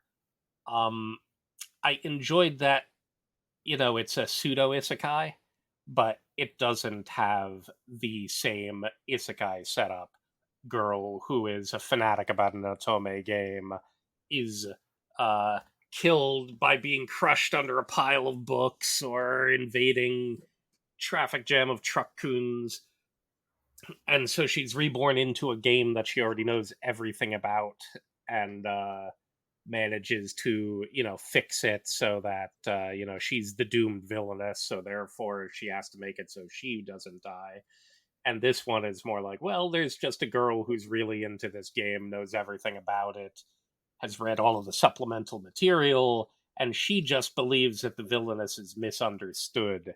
And there's probably a bunch of wish broadcasting in there, because these two end up being uh, gods in the world, but instead of them being sucked into the video game or killed off and reborn into the video game, they just find that while they're appreciating the game, what the main romantic guy, obviously not the main character, he's just the primary romance target for our cute pink haired uh, actual main character. We'll see what happens to her over time. And so, because the theory is presented that the villainess is actually desperately in love and just doesn't know how to communicate it, and the voice of God is encouraging him to give her give her a smooch. We have full action within episode one and a character tie that's like, okay, and they're breaking the confines of the game. They're, the guy who's brought into experiencing the game thinks that there's voice engine that is determining new character responses. Uh, I'm not sure how the girl doesn't recognize. Well, this was never programmed into the game before. What's going on here? They don't seem to notice a lot. But the game can't be paused. So it's continuing on. So I am enjoying the kind of pseudo never ending story aspect to this, where they're experiencing the medium from the outside but affecting the events on the inside. So there's a bit of a Fushigi Yugi tie to this as well. Uh, there's actual character interaction here. You have an actual, thing happening right away. The two main pretty blonde characters are actually realizing that they're cute and in love with each other, and so we're already trying to make it where, well, the girl who Kobayashi, who knows the game, knows that this character will die in every situation, so they can't just go down an arc that she's familiar with. They have to now break the game to save the girl, and in this case save the actual romance that'll happen. And it's also presented that the guy who's helping her with the game, Endo, is also in love with Kobayashi, but she's in, your typical oblivious romance heroine. So you're sort of getting two for the price of one, because you figure that they'll have an actual shared experience together. I don't know, but the setup is interesting enough that I want to see what they do with it, and want to, not skip along now that it's been there. I'm like, okay, what do you actually have to offer? Uh I'm not sure that the villainous setup will, it's not a unique one, but the interaction with it in this case is unique. So I feel like it can possibly be more interesting, especially because the perspective isn't one main character inside the game and you're kind of thinking they're sort of fake people the whole time. In this case, they're interacting with a video game, and you have the two parallel worlds side by side. And the other members of the broadcasting club, frankly, look entertaining as well, and have obviously long suffering opinions about Kobayashi and Endo. So it feels like you'll have two levels of weird humor and quirkiness to be able to account for as well, including drama that will surely happen because suddenly they can't play the game at this time because the power goes out, and they have to go chasing across town to find a place to load the game back up so they can help this dramatic situation and witness the aftermath. I feel like you're just going to get some weird setups in there as well that will be different than normal. So I want to give it a further shot. I'm not willing to bail on this one. This is the only one that I think surprised me by what I thought it would be going in to what it actually is. So I figure I'll at least give it a further shot. Yeah, let me know how it goes. If it ends up being, as you described, just something different, and it continues to be consistently, different and fun, let me know. I'll go back to it later. I Yeah. don't mind. Just what I saw in the first episode, I was already behind on so many other Mm. shows, and I just realized that I just didn't have the time or energy to go back and watch it on High Dive. Um, I would like to though. So if it ends up being interesting, let me know. I may go back and binge it later. Yeah, sure. 4 shows or so are going to be shows that we all watch, and then after that I'm going to turn it over to CT to talk about some of the shows that only he watched, because he had more stamina than I did and lasted deeper into the season than I did. Well, But the next show, it's not actually that. It's that those were the things I was watching, and then when you dropped your list, I'm like, oh my god, we have so little overlap, and so my stamina was a speed run to catch up on your shows. got it, got it. So, alright, so the next show we are going to be talking about is, and again, I want to make sure I get the full name correct, Chillin, no G, Nope. in my 30s after getting fired from the Demon King's army. So, this is one when I've said this before because I've been actually, I'm not anti-ecchi. I don't mind perverted in my in my anime.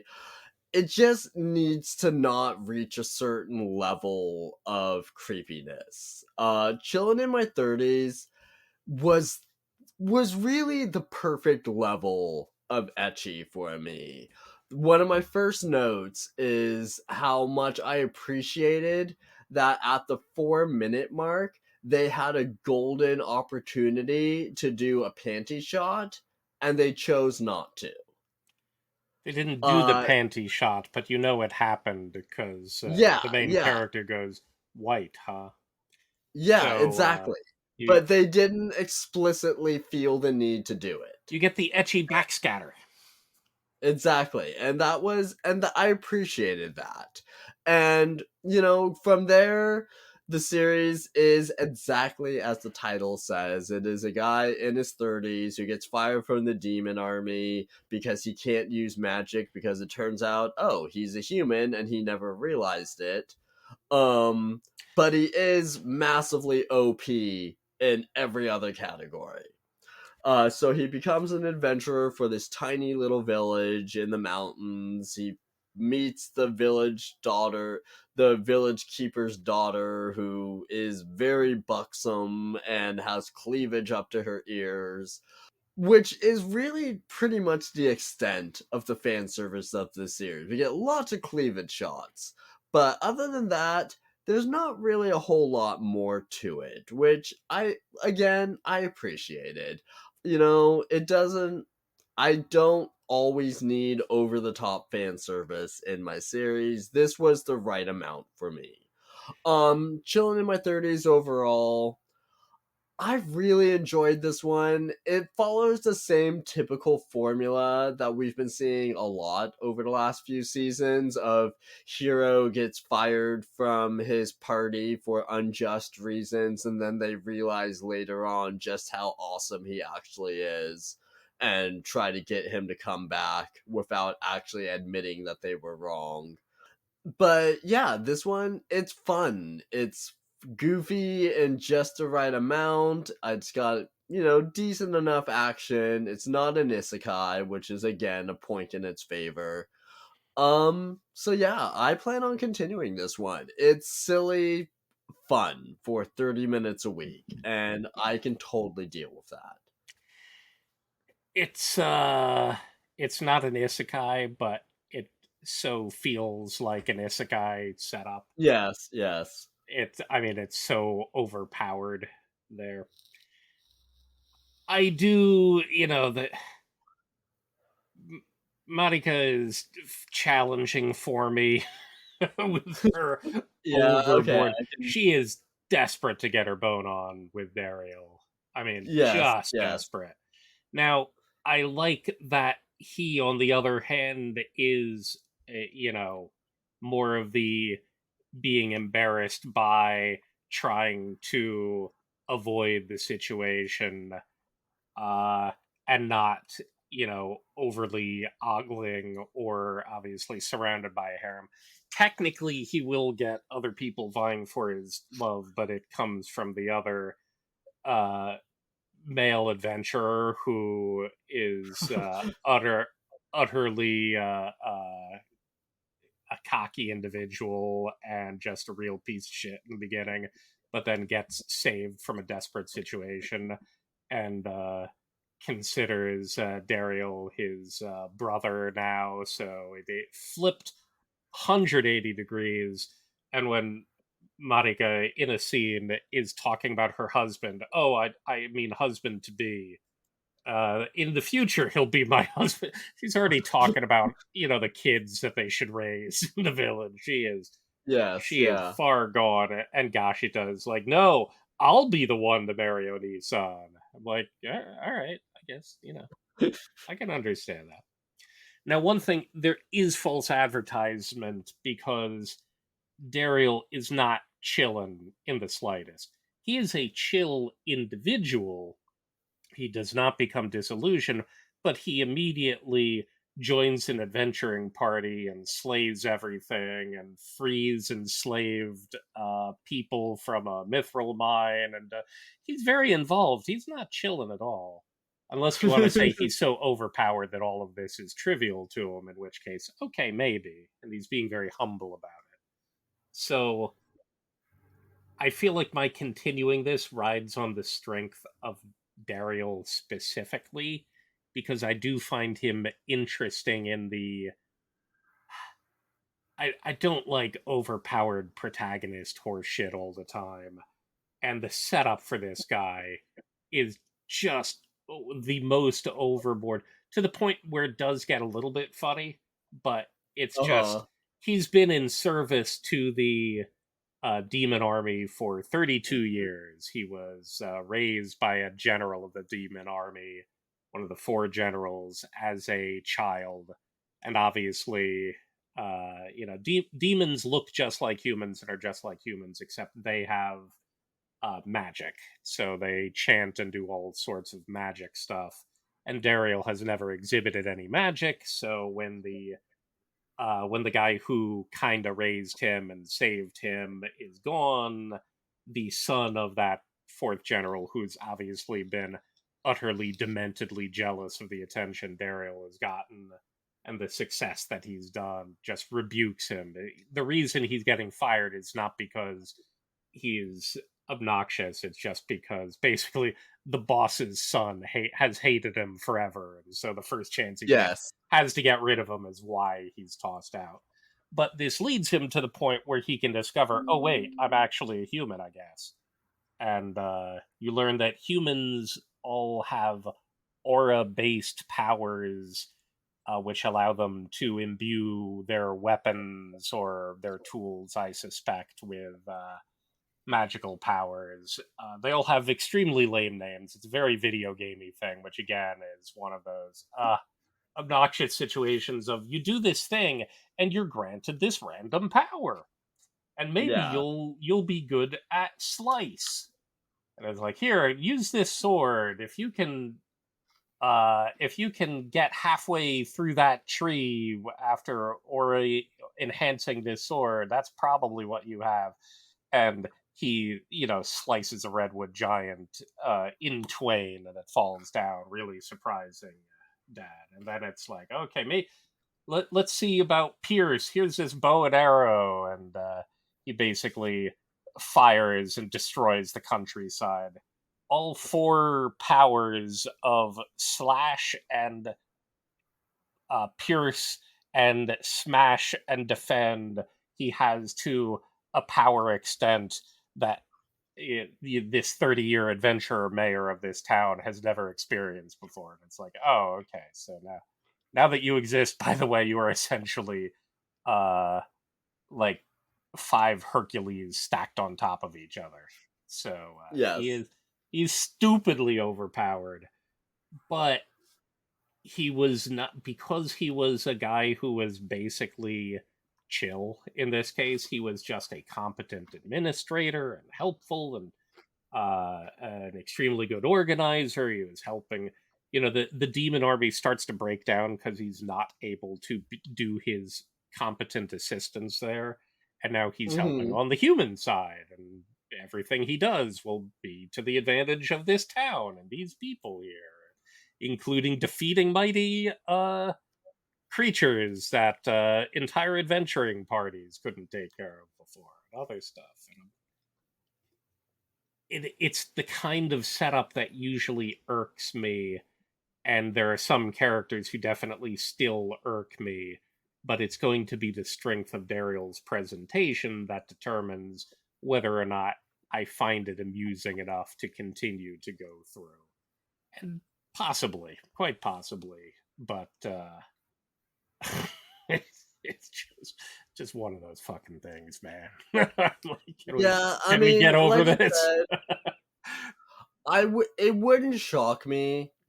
It wouldn't shock me if you messaged me one week and were like, "No, done. I Hmm. don't want to watch this anymore."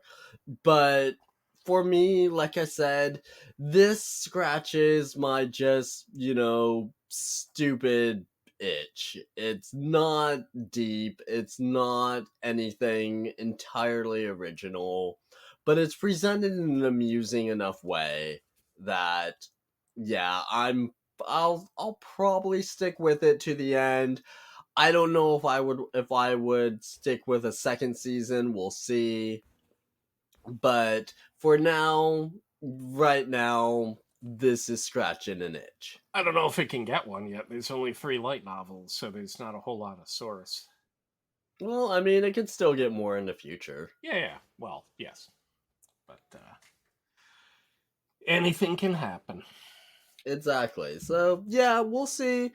We will see how I feel about it by the end. I think that, like I said, I'm gonna stick with it to the end of the season at least, just because it's fun, stupid humor, um, without being too over the top in the fan service department. So, yeah. I So, all right, getting into our next romance series, which there were quite a few of those this season. The Angel Next Door spoils me rotten. we haven't done this yet, but I don't know if I want to stumble over the Japanese. Literally, I think is amusing and worth note here. Okay. Otonari no Tenchi sama no Itsu no ma ni ka dame ningen ni sarateta ken, which is literally the case of the neighborhood angel turning me into a degenerate unaware. Hmm. Which you get a little bit of from Angel Next Door spoils me rotten, but I like the literal turns me into a degenerate unaware. So, anywho, Angel Next Door spoils me rotten. This is one of so in this show we have average everyday high school coon, mm, just every man, going about his day, doesn't really give a shit about much. Um, he stumbles across the school idol slash angel, just being very sad on a rainy day in a park, and he, gives her an umbrella. He's nice to her for a few minutes, and then he goes on with his life. And they kind of discover that, oh, we live next door to each other at an apartment building, and to repay his kindness, she makes him a meal. And then she discovers that his apartment is filthy, and she cleans up, and they just kind of start hanging out together, which is fine. um the the thing is with anime in general has kind of twisted my brain, because I watched this first episode and I kept waiting for some big twist to happen, like some big plot twist was gonna get thrown in along the way. I don't know what I was expecting, but I just kept waiting for some big twist to happen, and it never came. And it's just, Well, that's because you're twisted. yeah, yeah. It's just my brain has become warped to the point where I can't accept that two people are just hanging out, having a good time with each other, being friends, and no big weird twist or ulterior motive gets introduced. Um, I mean, it's in the background from the setup and the expectations, and it being a slice of well, life yeah, rom com, and you know it's going to happen. Uh, one yeah, but one quick update though, they have lived next to each other and known each other for a while okay, prior to the series. The umbrella thing is the inciting incident of them actually interacting with each other more than kind of ignoring each other at school. And okay, that makes so sense. that Yeah. that was the inciting incident. But yeah, I'm not sure about this. Over the episodes, I've become a little bit more. I've softened a bit to it. I've been very resistant because it feels just like such an absurd wish fulfillment thing. Because you know, Amane is your brusque, lives alone, uh, misandrist sort. He's got a best friend, and his best friend has a girlfriend, and those are literally the only two human beings on Earth that he wants to interact with. He lives in squalor and filth. Just he's fine. his his place is hilariously uh, downtrodden, and that becomes one of the things that brings Mahiru in. Is she's visibly distressed that her neighbor is effectively one step shy of being, in the living on a street corner in a cardboard box voluntarily because he can't cook, he doesn't clean, he just goes to school and comes home. But there's enough of an actual connection between them, and you know what's coming. But we're also given a bunch of.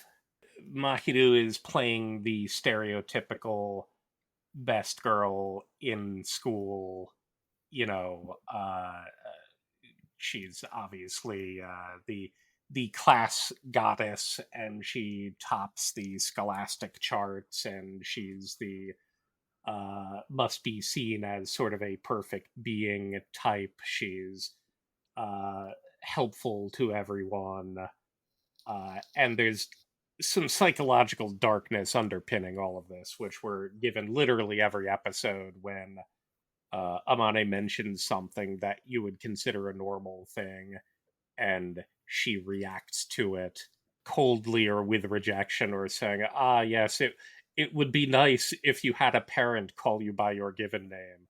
It's like, what? So there's a bit of curiosity under there, but I'm like, I have a feeling that you exist in a weird fantasy land of parental neglect of an entirely different kind, and Amane is pulled himself away from his parents voluntarily just because he wanted to live on his own, but obviously has found someone who he likes sharing time and space with.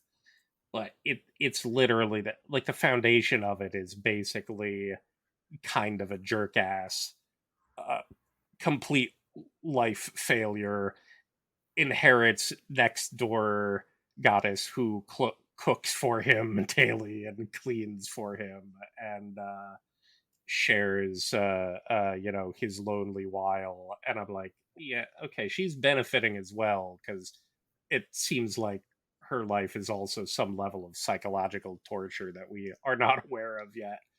But from the foundation of it, it just feels like a such a cringe setup, and there are plenty of series that lean into that. So over time, I think I have softened to it because it does feel like it's not going to turn out that way.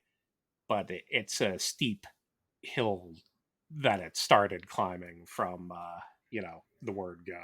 So I don't know, but I'll find out. Yeah, this is another series that's kind of on thin ice with me. It's cute, it's pleasant. I don't have any major issues with it, but I'm also not feeling overly enthused about watching new episodes each week. I watched up to episode 4 out of obligation to the podcast Mhm. and enjoyed it. Um I might continue it. We'll see. It seems to be, gaining enough popularity that I might want to keep my eye on what's going on with it. But I don't feel overly enthused about it either. This has something changed because a couple days ago, 4 days ago, this was on your list of plan to follow until spring. Yeah, yeah, it's still on there, and I'm still planning Oh, on okay, continuing it but as long as similar possible. to some of the other ones, it's closer Yeah, to drop yeah, than I still otherwise. want to Gotcha. continue it, and I still plan to continue it, but All right. this is one of those shows where if I get, like, maybe a few episodes behind, and I Yeah.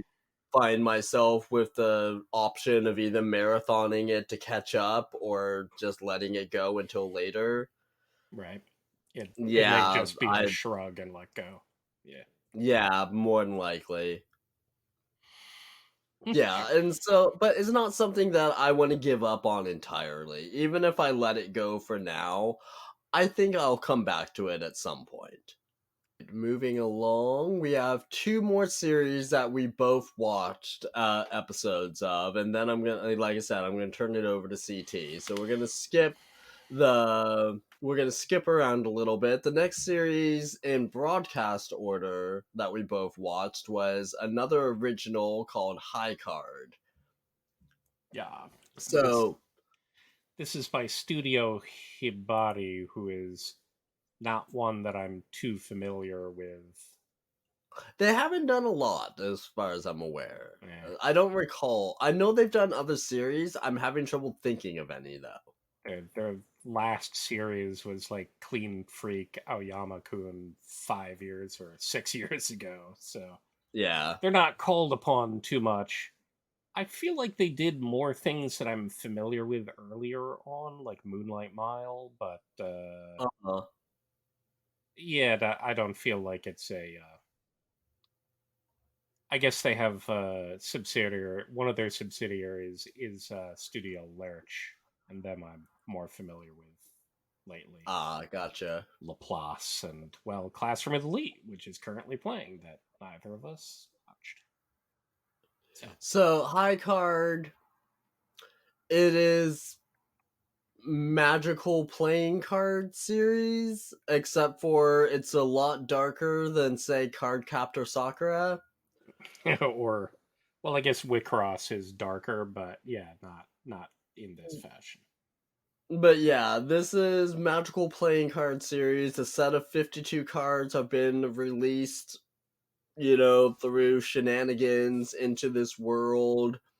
And only one person per card can actually use said card, and it grants them weird powers. One guy is immortal, one guy, well, he's an immortal ladies' man, I should say, but he has to keep eating. Yeah, right. So, there's that. There's Lucky Lunchman Oh my god. who had the power. Oh god, what was his power? He just had the really lucky card that Yeah. everyone was chasing after in the beginning. So Yeah, and then there's the guy who can turn people into marbles. sure, sure. So yeah, so really weird powers Our being main given out in character this whose game. power is gun. Yes, yes, and then we have main character Kun, whose power is he can shoot straight. He's a straight shooter. Are you? Yeah. Oh man, but he's So not. yeah, I mean, High Card, this is another original series from this season. I was looking forward to it again. By the 230 mark, I was already able to tell how silly this series was going to get, and it did not disappoint. Well, the way that I would describe right, the beginning of it is extraordinarily like, oh man, what? Because the initial setup makes it seem like an earth-shattering, crazy power situation. Because you have the card and presenter and someone who summons a million landmines and explodes a thing. It's very lethal in episode one, and I thought it was just going to be kind of an edge fest. But episode two is like, oh, it's literally Kingsman. Yeah. So, I mean, it's the funny thing, it's Kingsman the anime, except Kingsman the movie series was already at least half anime. So, this is Kingsman with at least 150% anime bullshit going on. Uh, I would say it's mixed with equal parts JoJo, because all of the cards, of course, everyone has one. They have the stupidest freaking names and just Yes. a completely odd assortment of powers. And obviously a bit of Pokemon or a card captor, where their mission is to go take take care of things while collecting the cards that are causing havoc out in the world. But yeah, episode 2 he's literally brought to a place. It's not a suit store, but he's definitely given that. The boss is busy. He becomes apprentice to one of the guys. The boss is saying things that he lacks is like panache and Yeah. stuff. Yeah. They all belong to a boutique, extremely high end car manufacturer called Pinochle, which Yes. is great. I did not know that the card manufacturer, Pinochle, also did cars, but okay. Well, yes, exactly. They do have they are a front which does stuff. The suit store for the Kingsman was real. It's just they were an organization of crazy people Yeah. behind that. Yeah, I get it. They are uh they are, instead of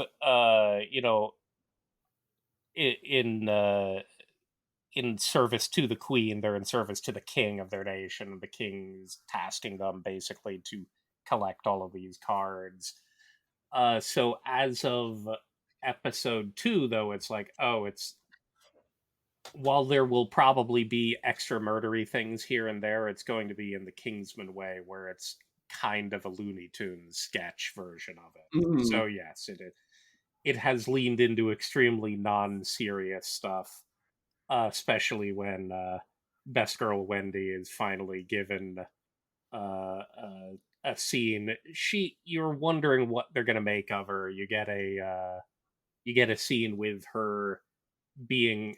You see her at home, and she's kind of a schlub and a layabout there, and you're like, oh, she's not this cold perfectionist thing as she seems to be on the job.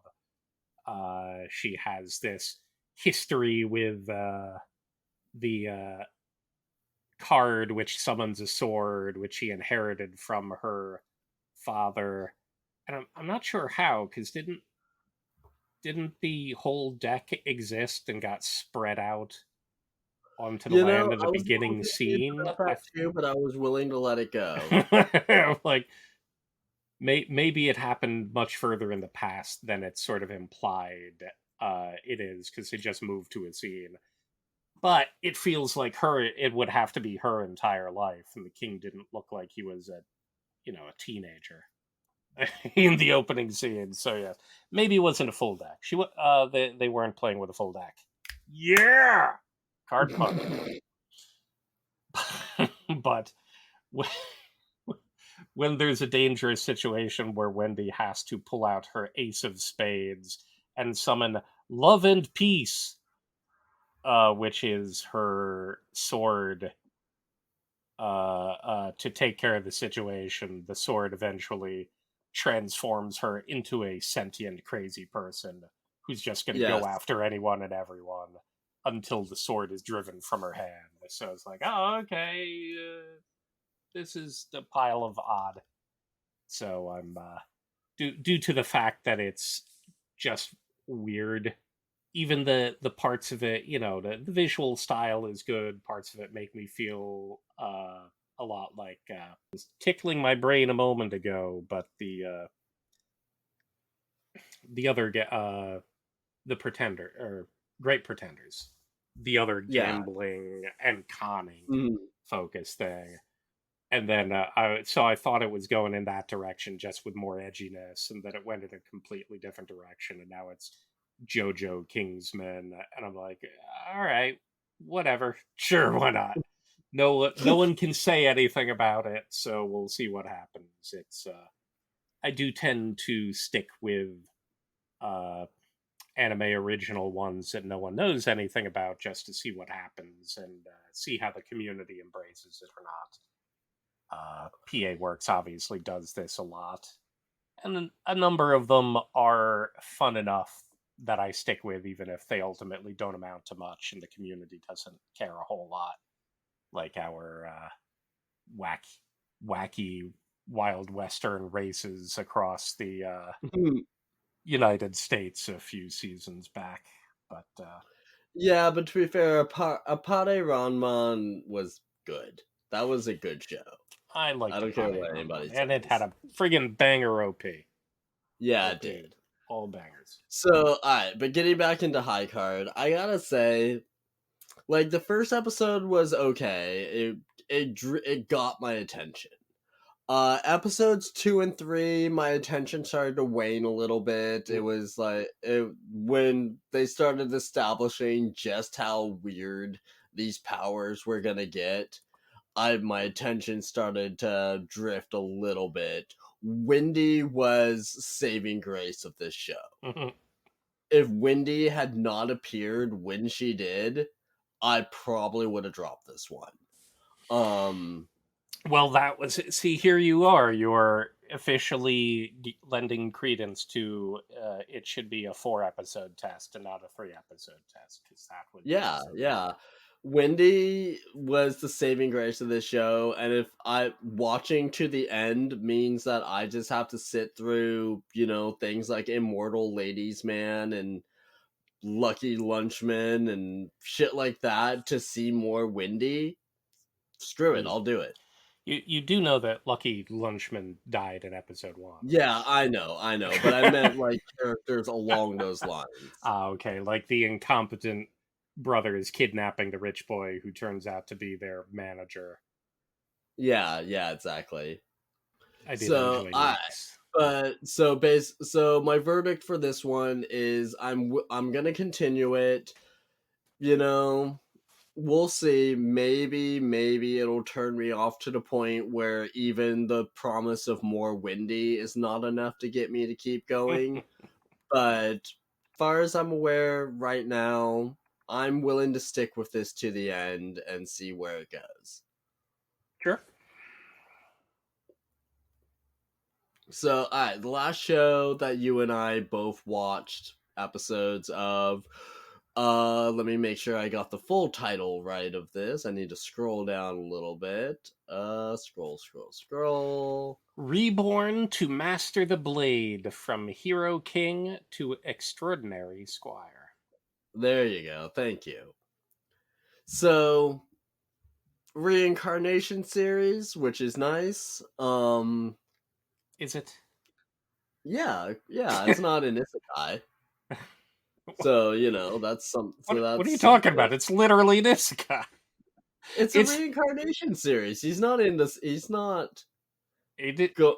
he went to another world. That's why in the new form you have it's okay. It's possibly yeah, the setup is different because you're dealing with an old hero king, as implied by the title, who's lived a huge full life. So you witness him on his Yes. deathbed, and what he regrets in the end. He's given a boon by the he's a I forget what it's called, a divine knight, I think, to the goddess of their realm, and she grants him a boon because of how faithful and effective and excellent a hero king he has been. and his only regret is, I loved, what I was able to do and accomplish in your name and take care of people and protect the kingdom and the people. But if I had been able to only spend time training my martial skills instead, I wonder what I could have been. And so he's from a fantasy world filled with magic and gets reborn into another fantasy world filled with magic.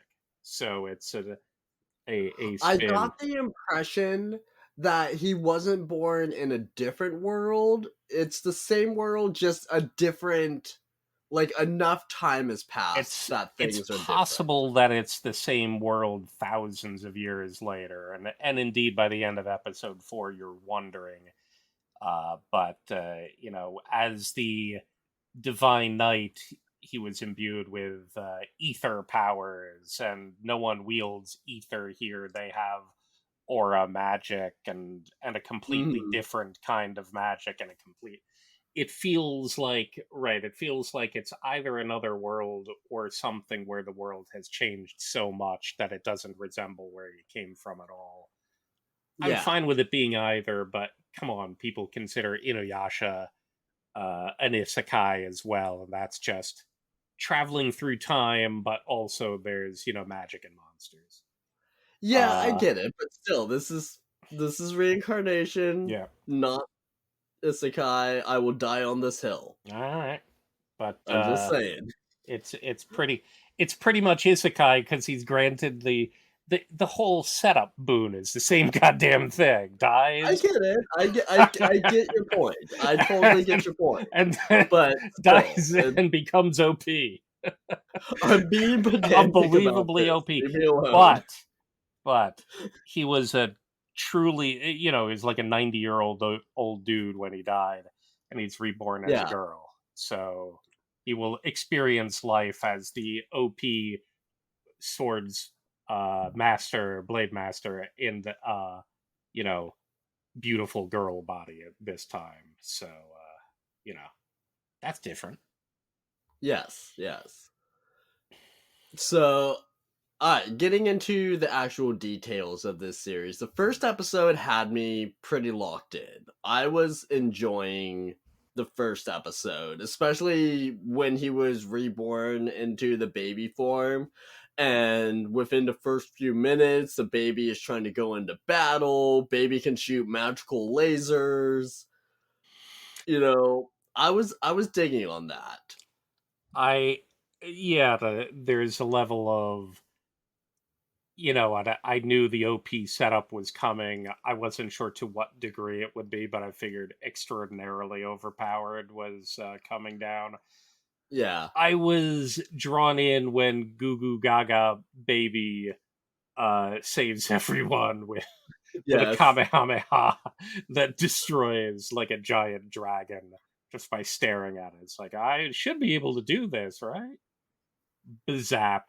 I'm like, "Oh, okay, whatever. You just had a Yeah, baby. yeah. You had a baby annihilate Smaug. Fine. What else are we up for here?" So the first episode, I was into it. I was having fun with it. Where this series lost me is in episode 2 when suddenly we're time skipping to main character being a way too developed 12-year-old girl who is getting leered at by dozens of men at a party, and that creeped me out. That I was not a fan of. I'm glad that I was able to push through that because episodes 3 and 4 were pretty good. They were better at least. Especially when they were time skipped a couple of more years ahead. I'm kind of hoping we'll get another time skip where they turn, 18, Yeah, 20-ish. as opposed to riding the 15-year-old Yeah. thing through. Yeah, I'm kind of hoping we get one or two more time skips. I also really this is random, but I really like the ending theme song to this series. It's just very sweet and fun. But I mean, overall, I have my final note for this series is that despite my better judgment, I like this. Eh, It I can it's understand that. fun. It's fun. I enjoy it's fun fantasy OP bullshit.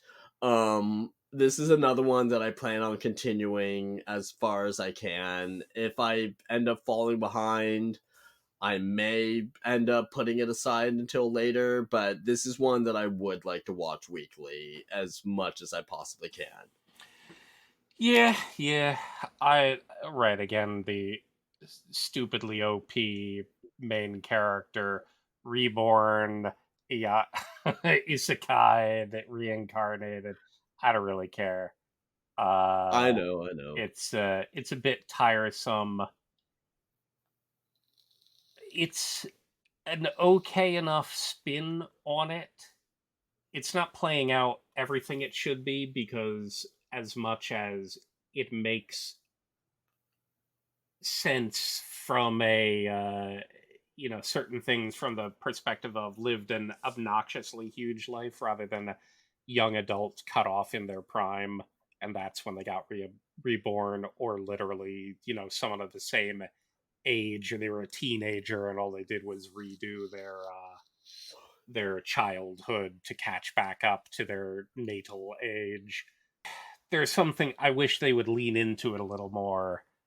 uh as in I feel like some of the interactions aren't there, but I can get into the weird morality take that our main character, our king, he was given the same name, right? He was They call me Inglis. the Chris or Inglis. Yeah, Inglis. Well, the nickname Chris I found weird. I'm like, shouldn't it just be like Gliss, as in part of it? I guess it was Inglis Yukis, but Yeah. Gu- Gurisu is what is in her name, her name. That becomes Chris. And I'm like, well, shouldn't it be nicknamed from, the actual phonetics of the actual name? It's not, but whatever. Don't matter too much, but that was his name as the hero king of Silvar. Uh, and she's been fine with becoming, as implied by the title, apprenticed to, excuse me, uh, what, crap, what's I don't remember Ronnie, her name. Rafina, Ronnie, uh, the other girl of her name, a cousin, maternal cousin Uh-huh. of people from this land, and because while Chris is overpowered, it's in a different magical way, so she does not go through the bullshit sorting hat magical Yeah. power granting thing of this particular world, which isn't to be given a power of hit and slash, but in this case is just some kind of badge, and it's either you get a normie one or a greater one or a special one. And she's already proven herself to be able to defeat magic wielding guys as a 6-year old, so everyone's expecting her to get a special whatever thing, and she gets no glyph, no power, which in their system means she can't become a knight. She can't shoot up the ranks. She can't become. Effectively, there is no path for her to become the equivalent of a hero king, which is exactly what she wants at this point. Uh, Hmm. and so there are certain situations where, all she's doing is looking for a brawl. She is literally the most weekly shonen jumpian protagonist possible, where it's like, I want fight. I am both Ryu and Ken. My existence is to find strong people and fight them because that is what I do. I fight. Uh, that, that's all she's looking to do at this point. But she's willing to be ensquired to Ronnie and help her become, the kind of leader the nations need. She has a path to some level of I don't know, whatever these knights become in the future.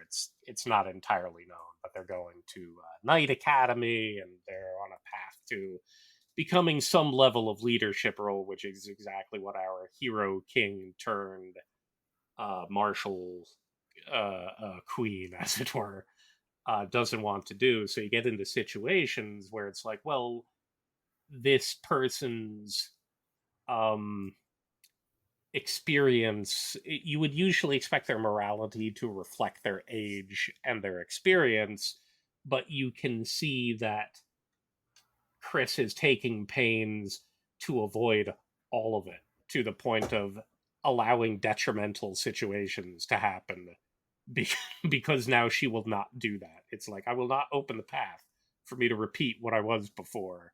So it's up to you. I'll back you. I'll I'll destroy whatever powerful crazy person shows up afterward. Uh so And that's actually something that I like about this series. and I that's what like you're that. right, that's what I meant, was that was interesting to me because you usually Mhm. expect a certain nobility to come through your noble character, and this one isn't evil, she's just single-minded, and the only thing I care about is fight and protect this person. Yeah, That's my and personality now.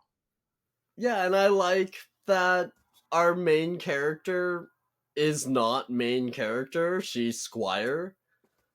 So yeah, so I like that technically she's supposed to be in the background supporting other main character, but she doesn't always do Yeah, that. obviously she's still main character Yeah, so because she can defeat everything. But I like the balancing act that they're doing with that. we'll see if it keeps up. Yeah, totally. So, all right. We have a few other series that only you watched. Everything from Trigun, Inspector, Ippon, Monogatari, not the one that we all know. Kubo, Campfire Cooking, Kinda, Fire Hunter, I'm gonna turn you loose. I don't want you to feel like you have to speed through these at all. If you have stuff that you want to say about any of them, please feel free to do so. This is your time to talk about the stuff that you were really interested in. You indulged me for way too long. So, yeah, so if you got anything you want to say about any of these, I'll turn it over to you for a while. We'll work a little backwards.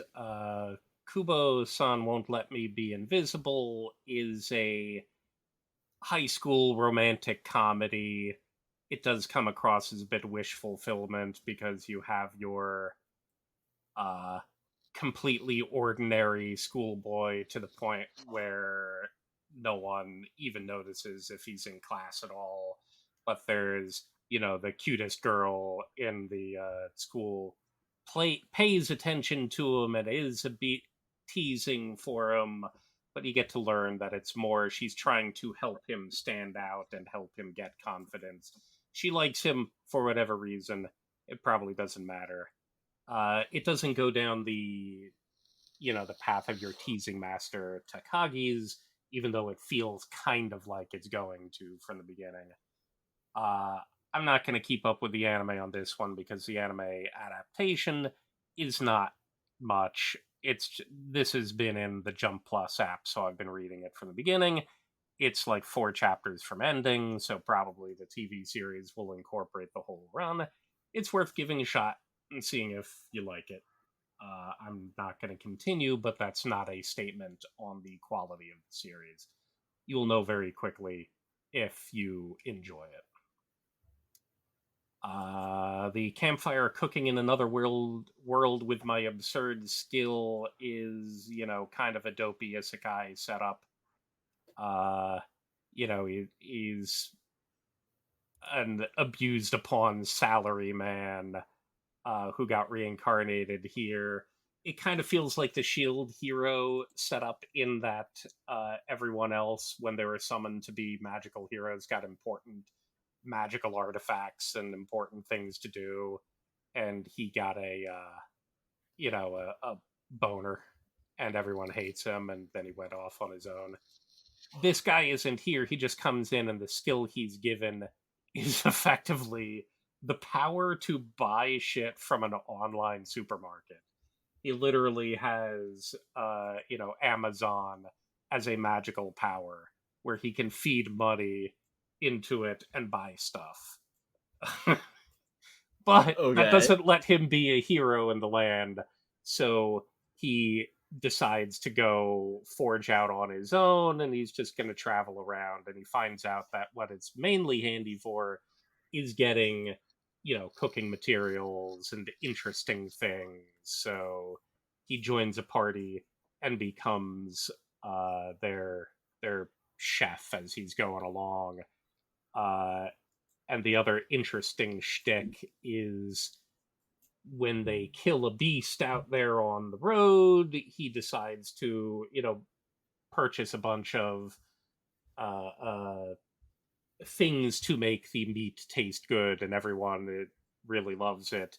And he's basically haunted by a legendary beast who has been following along and smells it out and takes a liking to the food here and forces a contract upon our guy to be fed more delicious foodstuffs.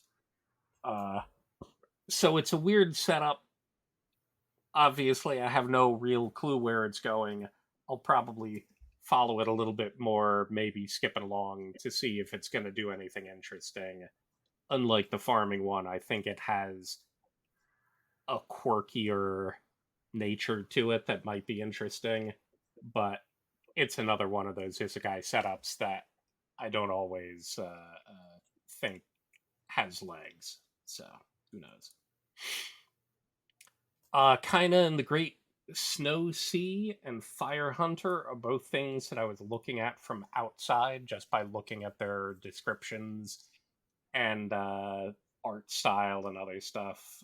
Kind of the Great Snow Sea is a polygon picture, so this is an all CG production, and shockingly, it is one that I can actually handle. Hmm. The only reason I haven't watched more of it is I made one attempt, but it was late at night and I ended up falling asleep through probably half of it. So every time I've tried to reapproach, I'm like, oh, God, do I want to rewatch episode one so I can watch more? And I just didn't get back to it for a while, and then I had to lean into all of the other series for this podcast. I will definitely get back to it. It is a alternate world or a future world after technology has been effed up, and it's kind of the strange world types that you will often get with something like Nausicaa.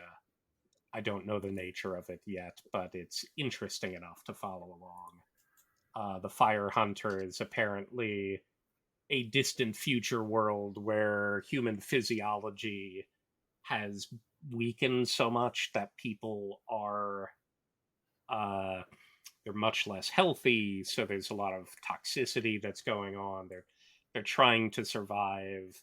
Uh, the quirkiest part of it is they will spontaneously combust in the presence of fire. So fire is one of those things that allows civilization to happen. So you're in a world where they've been pursuing an alternate fuel source, and the only way to get it is the blood of demon types there. So there are people called fire hunters whose sole purpose is to hunt down these fire fiends and harvest their blood so that you can have kind of a steampunkian adjacent industry going on. But the shtick from episode one is that a young girl uh, ends up running across a fire hunter fighting a fire fiend, and she becomes imperiled, and the fire hunter is mortally wounded, saving her. Uh, and his last words are telling her the name of his dog. Apparently, for fire hunters, the dog's companions are an intrinsic thing. Their scythe that they wield is a big thing. The fire hunters are a big deal, so the fact that she caused one's death requires that she should return the dog and the weapon to the fire hunter's family and sort of show contrition and penance in a way. So she's not received a hero's journey calling. She's a young girl who's forced to leave her home and travel to the capital to fulfill a duty. And at the end of episode one, she's now starting to travel along with sort of an accompanying trader's train, funky little.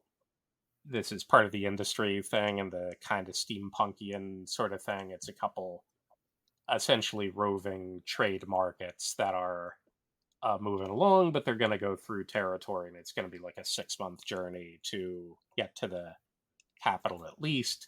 So she's now accompanying them. I like the art style. It's a very short novel series, run only 4 in total, so I figure we'll probably get a nice compact story told with things. It's interesting enough. It's an interesting world. I will definitely be pursuing more, and I hope from the description that some people may notice it that had not before. Mo Ippon, or Ippon again, is cute girls doing cute girls judo in high school.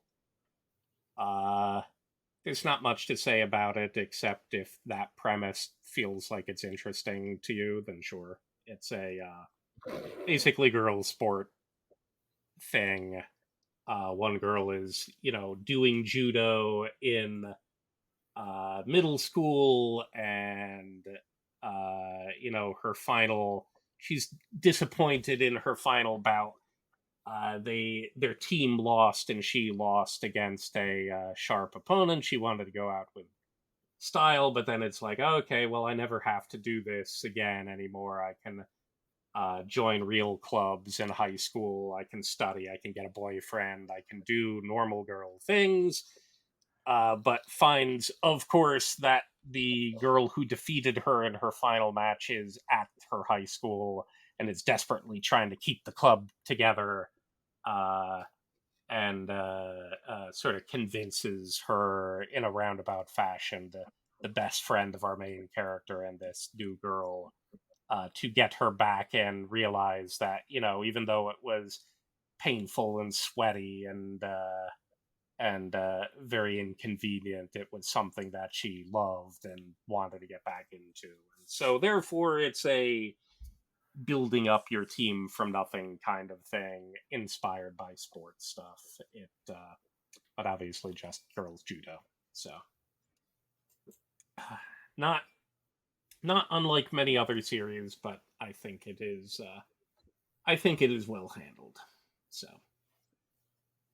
what else do we got here?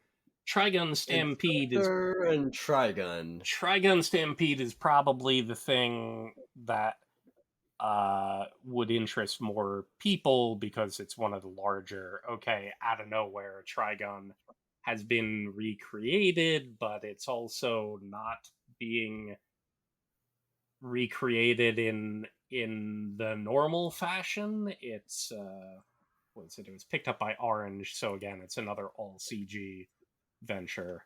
Orange is the studio that did Beastars and Land of the Lustrous. So this, Yeah, Trigun has been seeming to be a little divisive. and I can understand that. Now, I was kind of shocked that you hadn't at least given it a try, but then I looked in and I'm like, oh, you haven't watched actual Trigun, so I No, find I that haven't. a little bit surprising because it feels like such an omnipresent thing that that you didn't do at all. I can understand, trying it because it's Trigun and then saying, it's not for me and giving up. But I guess you haven't at Just all. never got around to it. It's another series from a bygone era that I just didn't get around to. There are changes that I like that they've done to Trigun. We have Meryl Strife in there, but we don't have Millie, and they're not like insurance agents, which was always a weird premise going on. That this, you know, crusty ass Western, mostly dead planet would have insurance people running around. And instead, she's just a journalist, and she's got another guy, Roberto De Niro. Robert De Niro is traveling Hmm. with her. I find him, interesting in general. I miss Millie, and I imagine many people miss Millie because she's adorable. But I can understand the change there, and it's got some legs. The weird thing, though, is Rem and the nature of Vashan knives and their childhood and all of the sci-fi aspects of it. You you see it in the original Trigun presented throughout, and it kind of builds up over time. His crazy arm and other stuff. All of that is shit that gets revealed like 2/3 of the way in, is where you finally understand like the backstory. But this one is mapped around that being literally the opening scene of it, is where Vash and Knives are from, who Rem was, what they're doing.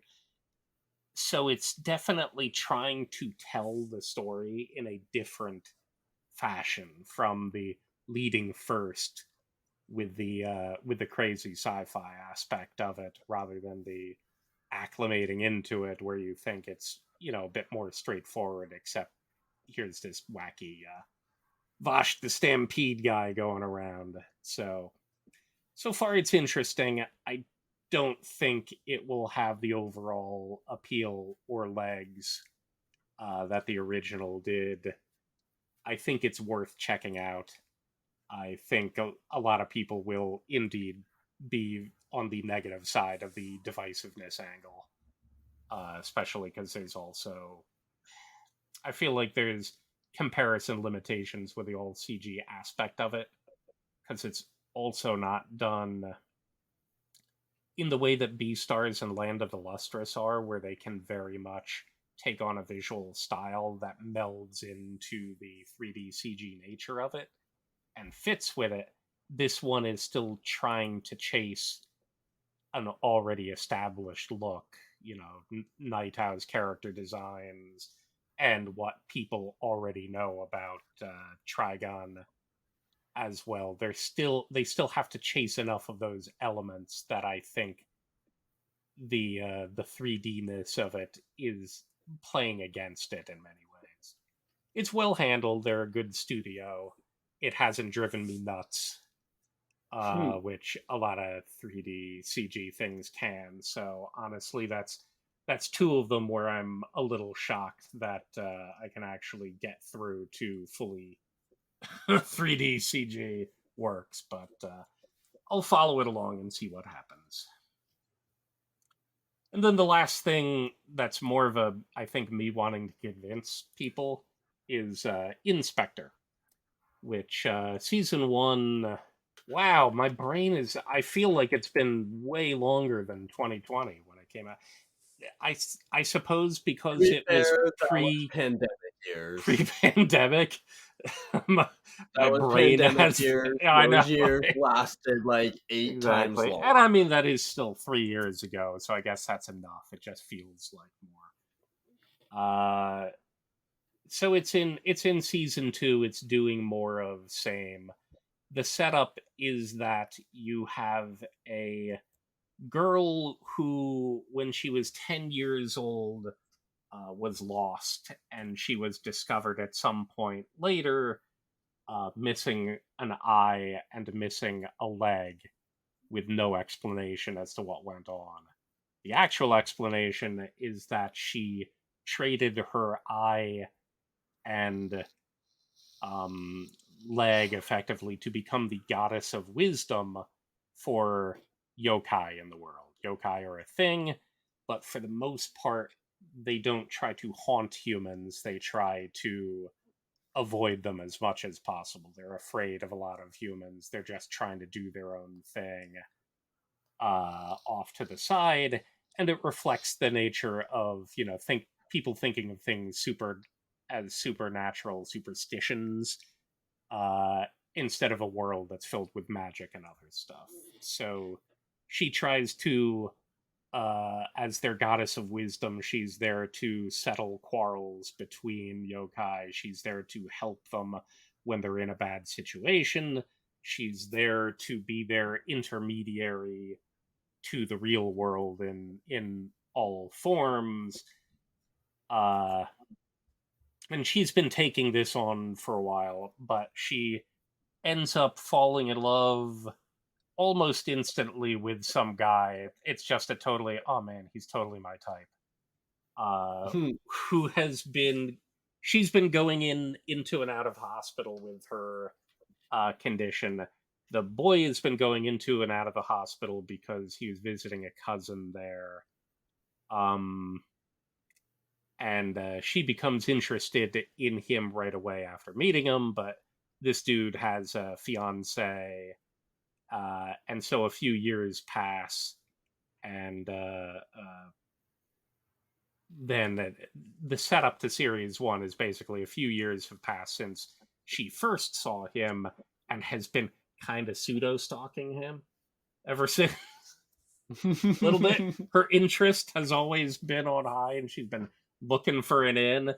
And this guy broke up with his fiance, which became the in. But we start to learn the why, and it's because this guy Kuro, when he was at the young age of 11, so effectively the same age that she became the goddess of wisdom, he was forced to eat supernatural yokai meat, which gave him powers. One of which is mermaid flesh, and that plays on the Rumiko Takahashi and all of their folklore, wherein if you're able to eat mermaid flesh and survive, you are effectively an immortal. Uh, Mhm. I forget if there's the, depending on the take, either your head can be chopped off and that'll actually kill you forever, or you're just immortal and can come back from everything.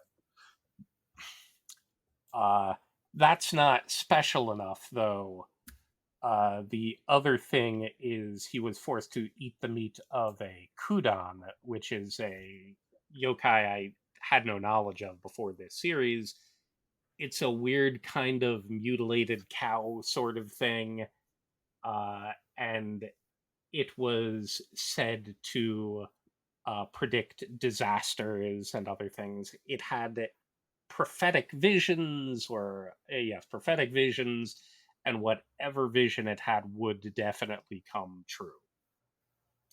The spin that this series takes is that it's kind of a picking a future out of the infinite possibilities of possible futures.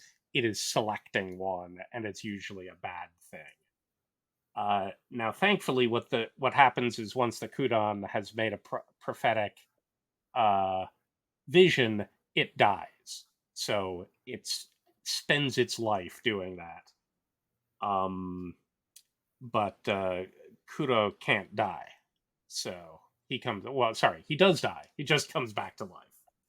So this has been a thing that the Sakuragawa family, Kuro and his cousin Rika, who he was visiting in the hospital, were basically being bred towards by their family of, abject evil people over generations in kind of a Bene Gesserit, Dune thing. So they've been trying to get a ability to predict and make anything happen machine out of humans who have eaten the meat of a kudan and a mermaid.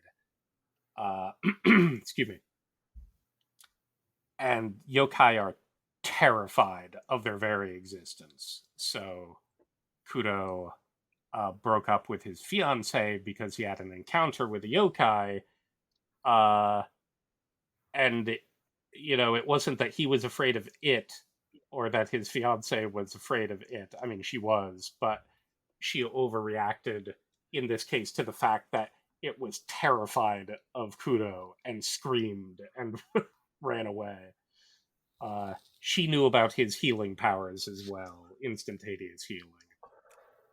So the whole setup to this series is a weird mystery, romance, supernatural thriller.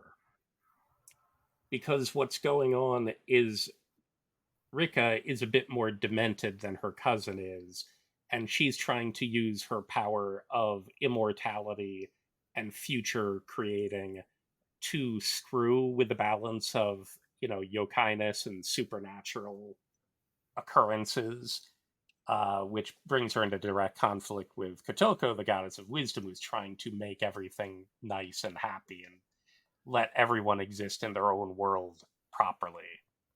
But she has her knight in immortal armor, as it were, of Kudo. So what goes on is they get into situations, and Kotoko is using her intellect to figure things out or make things happen.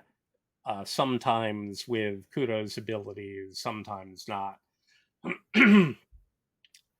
Always with involving the help of a yokai. So a lot of times she appears like she's deducing things, and she's like, "No, I just went there and talked to a ghost, and they told me what happened," which is a weird spin to the mystery aspect of it, because it's not a straightforward mystery; it's something else.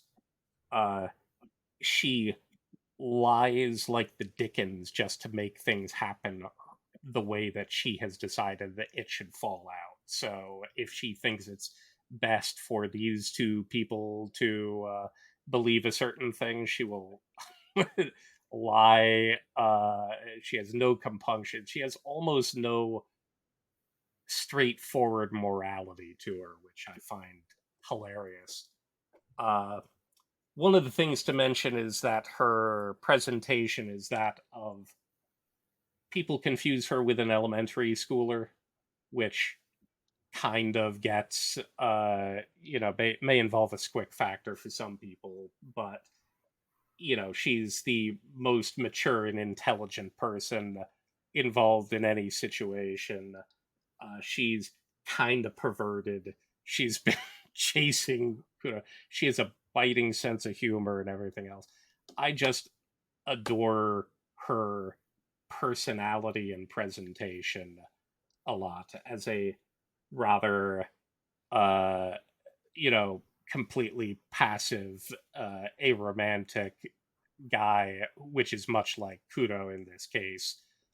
Uh, she has a very strange appeal. So I enjoy the adventures that they have. A lot of people can't deal with the pacing of this show, and I can understand that. But I never have any issues with pacing with shows and slow boils. There are whole episodes where almost no action is going on because you're just wandering around town and guessing about things and talking about things and talking to yokai and make trying to make something happen. And then there is one action scene where someone is killed off because of an escalating supernatural problem. Uh, but that was literally it. And then you have two episodes going by where she's fixing the problem. I find it very interesting and unique in general. I know that the manga has been in various services, but since it's Kodansha, I think it's been pulled from a lot of them. Maybe it still exists as a catalog title. Uh, but very few people talk about this at all. The first ED is great.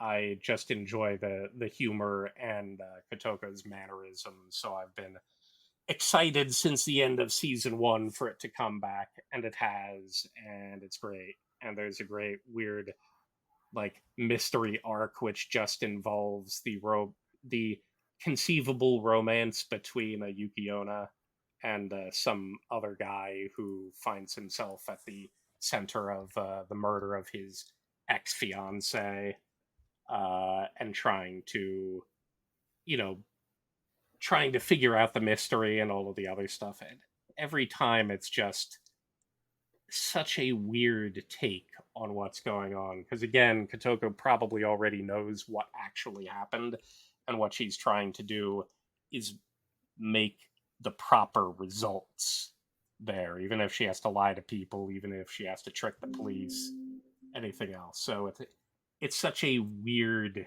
series overall, and I just enjoy the main characters so much. So I really want other people to try it out if they've never seen it at all. There's really no commit. It's a one core season 1, and season 2 is currently running, and the Yuki Onna is very cute. So Hmm. I don't know, give it a shot. Kudo, our sedate main character boyfriend guy, is Mamoru Miyano, so it's hilarious to have such a low octane version of friggin' Miyano, who is usually all over the map. So that's another thing that amuses me.